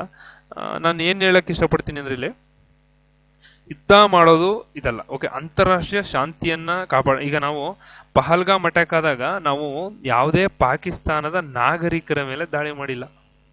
ಕರೆಕ್ಟಾ? ಅವ್ರು ಮಾಡಿದ್ರಂತ ನಾವು ಮಾಡ್ಲಿಲ್ಲ. ನೋಡಿ, ಆ ಟೆರರಿಸಂ ಗ್ರೂಪ್ಸ್ ಏನಿತ್ತೋ ಆ ಗ್ರೂಪ್ಸ್ ಅನ್ನ ಟಾರ್ಗೆಟ್ ಮಾಡಿ ನಾವು ಹೊಡೆದಾಕಿದ್ವಿ. ಓಕೆ, ಇದು ನಮ್ಮ ದೇಶ. ಅದರಿಂದ ಭಾರತದ ಮೇಲೆ ಗೌರವ ಇರ್ಲಿ. ಓಕೆ, ಇಲ್ರಿ ಅವ್ರು ಮಾಡಿಲ್ಲ, ಅವ್ರು ಏನ್ ಮಾಡಿದಾರ್ರಿ. ಕೆಲವರು ವಾದ ಮಾಡ್ತಾರೆ ಸರ್, ನನ್ನ ಜೊತೆ ಬಂದು ವಾದ ಮಾಡ್ತಾರೆ, ಇಲ್ಲ ಸರ್, ಇಲ್ಲ ಸರ್, ಅವ್ರು ಏನ್ ಮಾಡಿದಾರೆ ಸರ್, ಅವರು ಉಡಿಸ್ ಮಾಡ್ಬೇಕು ಸರ್, ಪಾಕಿಸ್ತಾನದಲ್ಲಿ ಅವ್ನು ನೋಡಿಬೇಕು, ಇವ್ನು ನೋಡಿಬೇಕು ಅಂತ. ನಾವು ಅವ್ರು ಮಾಡಿದ್ರು ಅಂತ ಯಾವುದೇ ನಾಗರಿಕರ ಮೇಲೆ ಇದ್ ಮಾಡಿಲ್ಲ. ಅವರು ಯಾರು ದಾಳಿ ಮಾಡಿದ್ರು ಅವರ ನೆಲೆಗಳನ್ನ ಹುಡುಕಿ ಅವರ ನೆಲೆಗಳನ್ನ ಹೊಡೆದು ಉರುಳಿಸಿದೀವಿ ನಾವು. ಅದಕ್ಕೆ ಪ್ರತ್ಯುತ್ತರವನ್ನ ನೀಡಿದೀವಿ. ಓಕೆ, ಇದರಿಂದ ನಾಗರಿಕರಿಗೂ ನಾವು ಇಲ್ಲಿ ನಾಗರಿಕರಿಗೂ ತೊಂದರೆ ಮಾಡಿಲ್ಲ. ಅದಕ್ಕೆ ಪ್ರಪಂಚದಲ್ಲೇ ಒಂದು ಶಾಂತಿಯನ್ನ ನೀಡತಕ್ಕಂತಹ ಯಾವ್ದಾದ್ರು ಒಂದು ದೇಶ ಇದ್ರೆ ಅದು ನಮ್ಮ ಭಾರತ ಮಾತ್ರ. ಮಹಾತ್ಮ ಗಾಂಧಿಯವರು ಹುಟ್ಟಿದಂತಹ ನಾಡಿದು, ಬುದ್ಧ, ಬಸವ, ಅಂಬೇಡ್ಕರ್ ಇದ್ದಂತಹ ಒಂದು ನಾಡಿದು. ಇಂಥ ನಾಡಿನಲ್ಲಿ ನಾವು ವೈಲೆನ್ಸ್ ಅನ್ನ ತರಬಾರದು ಅಂತಕ್ಕಂತಹ ಒಂದು ಕಾರಣದಿಂದ ಇವನ್ ನಮ್ಮ ಭಾರತದ ಪ್ರಧಾನಮಂತ್ರಿ ನರೇಂದ್ರ ಮೋದಿ ಅವರು ನೇಪಾಳ್ಗೆ ಹೋದಾಗ ಅವರು ಒಂದು ಭಾಷಣದಲ್ಲಿ ಹೇಳ್ತಾರೆ ಸರ್. ಏನಂತ ಹೇಳ್ತಾರೆ ಅಂದ್ರೆ, ನಾನು ಬುದ್ಧನ ನಾಡಿಗೆ ಬಂದಿದ್ದೀನಿ ಅಂತ ಹೇಳ್ತಾರೆ. ಯಾಕೆ? ಬುದ್ಧ ಹುಟ್ಟಿದ್ದು ನೇಪಾಳದಲ್ಲಿ, ಲುಂಬಿನಿ ಹೊಡೆದ. ಅಂದ್ರೆ ಇದೊಂದು ಅಂತಾರಾಷ್ಟ್ರೀಯ ಶಾಂತಿಯನ್ನ ಕಾಯ್ದುಕೊಳ್ಳುವಂತಹ ಒಂದಿದು. ಇವನ್ ನೀವು ಯಾವುದೇ ದೇಶಕ್ಕೆ ಹೋದ್ರು, I am from land of Buddha. Why India is calling land of Buddha? ಯಾಕಂದ್ರೆ ಶಾಂತಿ ಮಂತ್ರವನ್ನ ಕೊಟ್ಟಂತಹ ಒಬ್ಬ ಮಹಾನ್ ಜ್ಞಾನಿ ಬುದ್ಧ. ಆದ್ದರಿಂದ ನಾವು ಅಂತಾರಾಷ್ಟ್ರೀಯ ಶಾಂತಿ ಮತ್ತು ಭದ್ರತೆಯನ್ನ ಕಾಪಾಡತಕ್ಕಂಥದ್ದು, ರಾಷ್ಟ್ರಗಳ ನಡುವೆ ನ್ಯಾಯಯುತವಾದಂತಹ ಮತ್ತು ಸಂಬಂಧವನ್ನ ಕಾಯ್ದುಕೊಂಡು ಇಲ್ಲಿ ನಾವು ಬಹಳ ಭದ್ರತೆಯನ್ನ ಬಲಪಡಿಸಿಕೊಳ್ಳುವಂತಹ ಒಂದು ದಾರಿಯಲ್ಲಿ ನಾವು ಸಾಗಬೇಕು ಅಂತೇಳಿ ಹೇಳ್ತಾ ಇದ್ವಿ. ಅದೇ ರೀತಿ ಇಲ್ಲಿ ಇದಕ್ಕಾಗಿ ಕೆಲವೊಂದು ಇದೆಲ್ಲ ಇದೆ. ನಿಮ್ಗೆ ಆಲ್ರೆಡಿ ನಾನು ಹೇಳಿದ್ದೀನಿ. ಆಲ್ಮೋಸ್ಟ್ ಇಷ್ಟು ನಮ್ಮ ಈಗ ಇದಕ್ಕೆ ಸಾಕಾಗುತ್ತೆ. ಯಾಕಂದ್ರೆ ಆರಂಭದಿಂದಲೂ ಕೂಡ ಬಹಳಷ್ಟು ಇದನ್ನ ಹೇಳಿದ್ದೀನಿ. ಇಲ್ಲಿ ನಾವು ಇನ್ನೊಂದಷ್ಟನ್ನು ನೋಡೋದಾದ್ರೆ, ಮೂಲಭೂತ ಹಕ್ಕುಗಳು ಇದನ್ನ ಇವು ನ್ಯಾಯರಕ್ಷಿತವಾಗಿರುವಂತದ್ದು. ಇವನ್ನ ಆರಂಭದಲ್ಲೂ ಹೇಳಿದೆ, ಇವು ನ್ಯಾಯರಕ್ಷಿತವಲ್ಲ. ಇವನ್ನ ಭಾರತದ ಕಲ್ಯಾಣ ರಾಜ್ಯವನ್ನಾಗಿ ಮಾಡ್ಲಿಕ್ಕೆ ನಾವು ಇದನ್ನ ಯೂಸ್ ಮಾಡ್ತೀವಿ. ಇಲ್ಲಿ ಒಟ್ಟಾರೆಯಾಗಿ ನಾವು ಈ ಮೂಲಭೂತ ರಾಜ್ಯ ನೀತಿ ನಿರ್ದೇಶಕ ತತ್ವಗಳನ್ನು ನೋಡೋದಾದ್ರೆ, ಇವು ನ್ಯಾಯರಕ್ಷಿತವಾದದಲ್ಲ. ಅವುಗಳನ್ನ ಕಾನೂನಿನಲ್ಲಿ ಅವುಗಳನ್ನ ಅನುಷ್ಠಾನ ಮಾಡುವಂತೆ ಯಾವುದೇ ರೀತಿಯ ನ್ಯಾಯಾಲಯದ ಮೊರೆಯನ್ನ ಹೋಗ್ಲಿಕ್ಕೆ ಅವಕಾಶ ಇಲ್ಲ. ಅಂದ್ರೆ ಸ್ವಾತಂತ್ರ್ಯ ಬಂದಂತಹ ಸಂದರ್ಭದಲ್ಲಿ ರಾಷ್ಟ್ರ ಅನುಷ್ಠಾನಗೊಳಿಸಲಿಕ್ಕೆ ಈ ರಾಜ್ಯ ನೀತಿ ನಿರ್ದೇಶಕ ತತ್ವಗಳನ್ನ ಅನುಷ್ಠಾನಗೊಳಿಸ್ಲಿಕ್ಕೆ ನಮ್ಮ ಹತ್ರ ಅಷ್ಟು ಇದಿರ್ಲಿಲ್ಲ. Okay, first of all financial support ಇರಲಿಲ್ಲ. ಆಗ್ತಾನೆ ಬ್ರಿಟಿಷರು ಬಿಟ್ಟೋಗಿದ್ರು, ಸೆಕೆಂಡ್ ವರ್ಲ್ಡ್ ವಾರ್ ನಾವು ಫೇಸ್ ಮಾಡಿದ್ವಿ, ಮತ್ತು ನಮ್ಮ ಹತ್ರ ರಿಸೋರ್ಸಸ್ ಇರಲಿಲ್ಲ, ಎಲ್ಲ ಕೊಳ್ಳೆ ಹೊಡ್ಕೊಂಡು ಹೋಗಿದ್ರು. ಈ ಎಲ್ಲಾ ಒಂದು ಕಾರಣದಿಂದ ಸ್ವತಂತ್ರ ಬಂದಂತಹ ಒಂದು ಸಂದರ್ಭದಲ್ಲಿ ಇವುಗಳನ್ನ ನಾವು ಅನುಷ್ಠಾನಗೊಳಿಸ್ಲಿಕ್ಕೆ ಇದಿರಲಿಲ್ಲ. ಮತ್ತು ರಾಷ್ಟ್ರದಲ್ಲಿ ಕಂಡು ಬಂದಂತಹ ನಮ್ಮ ವೈವಿಧ್ಯತೆ ಇದು ಬಹಳ ಇಂಪಾರ್ಟೆಂಟ್. ಯಾಕಂದ್ರೆ ಇವನ್ ಒಂದು ಭಾರತವನ್ನ ನಾವಿವತ್ತು ಉಪಖಂಡ ಅಂತೇಳಿ ಕರಿತೀವಿ. ಕರೆಕ್ಟಾ? ಭಾರತವನ್ನ ಒಂದು ಉಪಖಂಡ. ಏನಕ್ಕೆ ಉಪಖಂಡ ನೋಡಿ, ಒಂದು ರಾಷ್ಟ್ರದಲ್ಲಿ ಅಥವಾ 2-3 ರಾಷ್ಟ್ರದಲ್ಲಿ ಇರ್ತಕ್ಕಂತಹ ವೈವಿಧ್ಯತೆ ಕೇವಲ ನಮ್ಮ ಭಾರತದಲ್ಲಿ ಇದೆ ಸರ್. ಎವ್ರಿ 50 ಕಿಲೋಮೀಟರ್ಸ್ ಒಂದೊಂದು ವೈವಿಧ್ಯತೆ ಇದೆ. ಎವ್ರಿ 50 ಕಿಲೋಮೀಟರ್ಸ್ ದಟ್ ವೈವಿಧ್ಯತೆ. ಅದರಿಂದ ಇಲ್ಲಿ ಬಡತನ ಅಂತಕ್ಕಂಥದ್ದು ಬಹಳ ಇತ್ತು. ಮತ್ತೆ ಇಲ್ಲಿ ಏಕರೂಪ ನಾಗರಿಕ ಸಂಹಿತೆಯನ್ನು ತರಲಿಕ್ಕೂ ಸಹ ಆಗಲ್ಲ. ಮತ್ತೆ ಇಲ್ಲಿ ಗೋಹತ್ಯೆಯನ್ನು ನಿಷೇಧ ಮಾಡ್ತಕ್ಕಂಥದ್ದು, ವಿವಿಧ ಜಾತಿ ಧರ್ಮಗಳು ಇರ್ತಕ್ಕಂತಹ ಈ ಒಂದು ಭಾರತದಲ್ಲಿ, ಈ ಒಂದು ಜಾತ್ಯತೀತ ರಾಷ್ಟ್ರದಲ್ಲಿ ಇದನ್ನು ಅನುಷ್ಠಾನಗೊಳಿಸೋದು ಅಷ್ಟು ಸುಲಭ ಅಲ್ಲ. ಓಕೆ, ಆದ್ದರಿಂದ ನಾವು ಇದನ್ನ ಏನಕ್ಕೆ ನ್ಯಾಯರಕ್ಷಿತವಾಗಿ ಮಾಡಿದ್ದಿಲ್ಲ ಅಂದ್ರೆ ಅದು ಈ ಒಂದು ಕಾರಣಗಳಿಂದಾನೆ. ಏನಕ್ಕಂದ್ರೆ ನೋಡಿ, ಇವನ್ನ ನಾವು ತಗೊಂಬಂದ್ರೆ, ಈಗ ಒಂದು ಇದನ್ನ ನೋಡಿದ್ರೆ ಗೋಹತ್ಯೆ ನಿಷೇಧ ಅಂದ್ರೆ, ಈಗ ಒಂದು ವರ್ಗದವರು ಗೋವನ್ನ ತಮ್ಮ ಆಹಾರವಾಗಿ ಸ್ವೀಕಾರ ಮಾಡಿದ್ರೆ ಅದು ರೈಟ್ ಟು ಫುಡ್. ಒಂದು ವರ್ಗ ಅದನ್ನ ಆಹಾರವಾಗಿ ಸ್ವೀಕಾರ ಮಾಡಿದ್ರೆ ಇನ್ನೊಂದು ವರ್ಗ ಅದನ್ನ ಪೂಜೆ ಮಾಡುತ್ತೆ.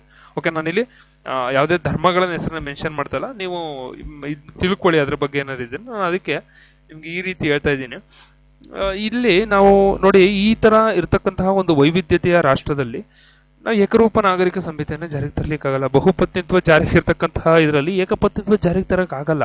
ಯಾಕಂದ್ರೆ ಭಾರತ ಒಂದು ಜಾತ್ಯತೀತ ರಾಷ್ಟ್ರ. ಸಂವಿಧಾನದ ಒಂದು ಪ್ರಸ್ತಾವನೆಯಲ್ಲಿ ಕ್ಲೀನ್ ಆಗಿ ಮೆನ್ಷನ್ ಮಾಡಿದ್ರೆ, ನಾನು ಅದಕ್ಕೆ ನಿಮಗೆ ಪ್ರಸ್ತಾವನೆಯನ್ನ ಜಾಸ್ತಿ ಕ್ಲಾಸ್ ಮಾಡಿದ್ದೀನಿ. Okay, that is important. Okay, ಇಲ್ಲಿ ಇದರ ವ್ಯತ್ಯಾಸಗಳನ್ನು ನೋಡೋದಾದ್ರೆ ನೋಡಿ, 15ನೇ ವಿಧಿಯಲ್ಲಿ ಜಾತಿ, ಧರ್ಮ, ಲಿಂಗ ಇದ್ರಗಳ ಆಧಾರದ ಮೇಲೆ ನಾವು ಯಾರನ್ನ ತಾರತಮ್ಯ ಮಾಡೋದಿಲ್ಲ ಅಂತ ಹೇಳ್ತಾರೆ. ಆದ್ರೆ 30ನೇ ವಿಧಿ ಏನ್ ಹೇಳುತ್ತೆ, ಅಲ್ಪಸಂಖ್ಯಾತರಿಗೆ ನಿರ್ವಹಣೆಯನ್ನ ಮಾಡಿ. ಅಂದ್ರೆ ಅಲ್ಪಸಂಖ್ಯಾತರಿಗೆ ನೀಡತಕ್ಕಂತಹ ಒಂದಷ್ಟು ದೇಣಿಗೆಗಳನ್ನ ರಾಜ್ಯ ಸರ್ಕಾರ ನಿರಾಕರಣೆ ಮಾಡೋ ಹಾಗಿಲ್ಲ. ಅಂದ್ರೆ ನೋಡಿ, ಯೋಚನೆ ಮಾಡಿ. ಅಂದ್ರೆ ನೋಡಿ, ರಾಷ್ಟ್ರಾದ್ಯಂತ ಏಕರೂಪ ನಾಗರಿಕ ಸಂಹಿತೆಯನ್ನ ಜಾರಿಗೆ ತರೋದಾದ್ರೆ 40ನೇ ವಿಧಿಯನ್ವಯ ಗ್ರಾಮ ಪಂಚಾಯತಿಗಳನ್ನ ಸಂಘಟನೆ ಮಾಡಿ ಅಂತ ಹೇಳುತ್ತೆ. ಇಲ್ಲಿ ನೋಡಿ, ಇಲ್ಲಿ 15ನೇ ವಿಧಿ ಲಿಂಗ, ಧರ್ಮ, ಜಾತಿ ಇವುಗಳ ಆಧಾರದ ಮೇಲೆ ತಾರತಮ್ಯ ಮಾಡಬೇಡಿ. ಅದೇ ನಿಮಗೆ 44ನೇ ವಿಧಿ UCC ಯೂನಿಫಾರ್ಮ್ ಸಿವಿಲ್ ಕೋಡ್ ಏಕರೂಪ ನಾಗರಿಕ ಸಂಹಿತೆಯನ್ನು ಜಾರಿಗೆ ತಗೊಬನ್ನಿ ಅಂತ ಹೇಳುತ್ತೆ. C the beauty of the constitution ಹೇಗಿದೆ ಅಂತ. 15ನೇ ವಿಧಿ ಹೇಳುತ್ತೆ ತಾರತಮ್ಯ ಮಾಡಬೇಡಿ ಅಂತ. ಅದೇ 44ನೇ ವಿಧಿ ಹೇಳುತ್ತೆ ಏಕರೂಪ ನಾಗರಿಕ ಸಂಹಿತೆ ಜಾರಿಗೆ ತಗೊಬನ್ನಿ. ಅಗತ್ಯ ಇದ್ರೆ ನೀವು ಜಾರಿಗೆ ನೋಡಿ. ಅದಕ್ಕೋಸ್ಕರನೇ ಸಂವಿಧಾನ ಬರೆದಂತವರು ಬಹಳ ಯೋಚನೆ ಮಾಡಿ ಬರೆದಿದ್ದಾರೆ. ಯಾಕಂದ್ರೆ ನಿಮ್ಮ ದೇಶದಲ್ಲಿ, ನಿಮ್ಮ ರಾಜ್ಯದಲ್ಲಿ ಮೆಜಾರಿಟಿ ಅಂದ್ರೆ ಫಾರ್ ಎಕ್ಸಾಂಪಲ್ ನಿಮ್ಮ ರಾಜ್ಯದಲ್ಲಿ ಬೇರೆ ಧರ್ಮದವರೇ ಇಲ್ಲ ಸರ್. ಯಾವುದೋ ಒಂದು ನಾನೇನು ಇಲ್ಲಿ ರಾಜ್ಯಗಳ ನೇಮಕ, ಇದು ಎ ರಾಜ್ಯ. ಈ ಎ ರಾಜ್ಯದಲ್ಲಿ ಇಲ್ಲಿ ಬಿ ಅಂತಕ್ಕಂತಹ ಒಂದು ಸಮುದಾಯ ಮೆಜಾರಿಟಿ ಇಲ್ಲ. 99.99% of the peoples are full of the B community are B religion members. ನೀವು ಇಲ್ಲಿ ಯೂನಿಫಾರ್ಮ್ ಸಿವಿಲ್ ಕೋಡ್ ಜಾರಿಗೆ ತಗೊಬನ್ನಿ, ಯಾರು ಬೇಡ ಅಂತಾರೆ. ಬಟ್ ಆದ್ರೆ ಇಲ್ಲಿ ಬಿ ಅಂತಕ್ಕಂತಹ ರಿಲಿಜಿಯನ್ ಇದಾರೆ, ಸಿ ಅಂತಕ್ಕಂತಹ ರಿಲಿಜಿಯನ್, ಡಿ ರಿಲಿಜಿಯನ್ ಇದಾರೆ, ಇ ರಿಲಿಜಿಯನ್ ಇದಾರೆ. ಈ ಭಾಗದಲ್ಲಿ ನೀವು ತರಕಾಗತ್ತೆ. ಇಲ್ಲಿ ಬಿ ಅನ್ನೋ ರಿಲಿಜಿಯನ್ ಒಂದು 40%, ಇದೊಂದು 20%, ಇದೊಂದು 20%, ಇವರೊಂದು 10% ಇದ್ದಾಗ ನೀವು ಇಲ್ಲಿ ಯೂನಿಫಾರ್ಮ್ ಸಿವಿಲ್ ಕೋಡ್ ಅನ್ನ ಜಾರಿಗೆ ತರ್ಲಿಕ್ಕಾಗತ್ತಾ? ಖಂಡಿತ ಆಗಲ್ಲ. ಯೂನಿಫಾರ್ಮ್ ಸಿವಿಲ್ ಕೋಡ್ ನ ಜಾರಿಗೆ ತರ್ಲಿಕ್ಕೆ ಆಗೋದೇ ಇಲ್ಲ. ಏನಕ್ಕೆ ಜಾರಿಗೆ ತರಲಿಕ್ಕಾಗಲ್ಲ ಅಂದ್ರೆ ಇಲ್ಲಿ ಹಲವಾರು ರೀತಿಯ ಇವರಿದ್ದಾರೆ. ಓಕೆ, ಇಲ್ಲಿ 32ನೇ ವಿಧಿ ಅನ್ವಯ ನೀವು ಸುಪ್ರೀಂ ಕೋರ್ಟ್ ಹೋಗ್ಬೋದು. 226ನೇ ವಿಧಿ ಅನ್ವಯ ಹೈಕೋರ್ಟ್ಗೆ ಹೋಗ್ಬೋದು. ಅದೇ ನೀವು ಮೂಲಭೂತ ಹಕ್ಕುಗಳನ್ನ ಇದನ್ ಮಾಡಿ ಅಂತ ನೀವು ನಮಗೆ ಮೂಲಭೂತ ಹಕ್ಕುಗಳ ವೈಲೇಷನ್ ಆಗ್ತದೆ ಅಂತ ನೀವು ಸುಪ್ರೀಂ ಕೋರ್ಟ್ ಹೈಕೋರ್ಟ್ ಹೋಗ್ಬೋದು. ಆದ್ರೆ ಇದರಲ್ಲಿ ಇಲ್ಲಿ ಹೋಗ್ಬೋದಾ? ರಾಜನೀತಿ ನಿರ್ದೇಶಕ ತತ್ವಗಳನ್ನ ಫಾಲೋ ಮಾಡ್ತಿಲ್ಲ ಅಂತ ನೀವು ಹೋಗ್ಲಿಕ್ಕಾಗತ್ತಾ? ಖಂಡಿತ ಆಗೋದಿಲ್ಲ. ಏನಕ್ಕಂದ್ರೆ ಅದಕ್ಕೆ ಸಂವಿಧಾನದಲ್ಲಿ ಅವಕಾಶವನ್ನ ನೀಡಿಲ್ಲ. ಓಕೆ, ಇವೆಲ್ಲ ಬಹಳ ಇಂಪಾರ್ಟೆಂಟ್. ಸಿಂಪಲ್ ವಿಚಾರಗಳನ್ನ ನೀವು ತಿಳ್ಕೊಳ್ಳೋದಾದ್ರೆ ಇವನ್ನ ತುಂಬಾ ಇದಾಗುತ್ತೆ. ಇದಿಷ್ಟು ಸ್ನೇಹಿತರೆ ರಾಜ್ಯ ನೀತಿ ನಿರ್ದೇಶಕ ತತ್ವಗಳ ಬಗ್ಗೆ DPSP ಅಂತ ಹೇಳಿ ಕರಿತೀವಿ, directive principles of state policy. ಇದಿಷ್ಟು ಇವತ್ತಿನ ತರಗತಿಯ ಬಗ್ಗೆ ಮಾಹಿತಿ. ನನಗೆ ತಿಳಿದಿರೋ ಹಾಗೆ ನನಗೆ ಗೊತ್ತಿರತಕ್ಕಂಥ ಎಲ್ಲಾ ಮಾಹಿತಿಗಳನ್ನು ಕೂಡ ನಿಮಗೆ ಸಂಕ್ಷಿಪ್ತವಾಗಿ ತಿಳಿಸ್ಕೊಟ್ಟಿದ್ದೀನಿ. ಅದೇ ರೀತಿ ಒಂದು ವಿಡಿಯೋವನ್ನ ನಿಮ್ಮ ಸ್ನೇಹಿತರಿಗೂ ಸಹ ಶೇರ್ ಮಾಡಿ. ಅದಕ್ಕೂ ಮೊದಲು ನಮ್ಮ ಸ್ಪರ್ಧಾ ವಿನಯ ಎಜುಕೇಟರ್ ಯೂಟ್ಯೂಬ್ ಚಾನಲ್ನ ಸಬ್ಸ್ಕ್ರೈಬ್ ಮಾಡಿ. ಅದೇ ರೀತಿ ಸರ್ ನಮಗೆ ರಾಜ್ಯ ನೀತಿ ನಿರ್ದೇಶಕ ತತ್ವಗಳ ಬಗ್ಗೆ ಹಲವಾರು ರೀತಿಯ ಕನ್ಫ್ಯೂಷನ್ಗಳಿತ್ತು. ಈ ಕ್ಲಾಸನ್ನು ಕೇಳಿದ್ಮೇಲೆ ಅದು ಕ್ಲಿಯರ್ ಆಯಿತು ಅಂತ ಹೇಳಿದ್ರೆ ಒಂದು ಲೈಕನ್ನು ನೀಡಿ ಅಂತ ಹೇಳ್ತಾ ಸಬ್ಸ್ಕ್ರೈಬ್ ಮಾಡಿ, ಲೈಕ್ ಮಾಡಿ, ಕಮೆಂಟ್ ಹಾಕಿ. ಅದೇ ರೀತಿ ಸ್ಪರ್ಧಾ ವಿನಯ ಟೆಲಿಗ್ರಾಮ್ ಇದೆ, ಅಲ್ಲಿ ನೀವು ಬಂದು ಕಾಂಟ್ಯಾಕ್ಟ್ ಮಾಡಿದ್ರೆ ಖಂಡಿತವಾಗಿಯೂ ನಿಮ್ಗೆ ಇರ್ತಕ್ಕಂತಹ ಡೌಟ್ಗಳನ್ನು ಕೂಡ ನಾನು ಕ್ಲಿಯರ್ ಮಾಡ್ಕೊಡ್ತೀನಿ. ನಾನಾದರೂ ಆಗಿರಲಿ, ನಮ್ಮ ರಮೇಶ್ ಅವರು ಇದ್ದಾರೆ, ನಮ್ಮ ಗಣೇಶ್ ಅವರು ಇದ್ದಾರೆ, UPSC ಮೆಂಟರ್ ಇದ್ದಾರೆ, ಅವರು ಕೂಡ ಒಳ್ಳೆ ಮೆಂಟರು, ಖಂಡಿತವಾಗಿಯೂ ನಿಮಗೆ ಇದು ಮಾಡ್ಕೊಡ್ತಾರೆ ಅಂತ ಹೇಳ್ತಾ ಇವತ್ತಿನ ತರಗತಿಯನ್ನು ಸ್ನೇಹಿತರೆ ಇಲ್ಲಿಗೆ ಮುಗಿಸ್ತಾ ಇದ್ದೀನಿ. ಎಲ್ರಿಗೂ ಧನ್ಯವಾದಗಳು. ಶುಭ ದಿನ. Thank you.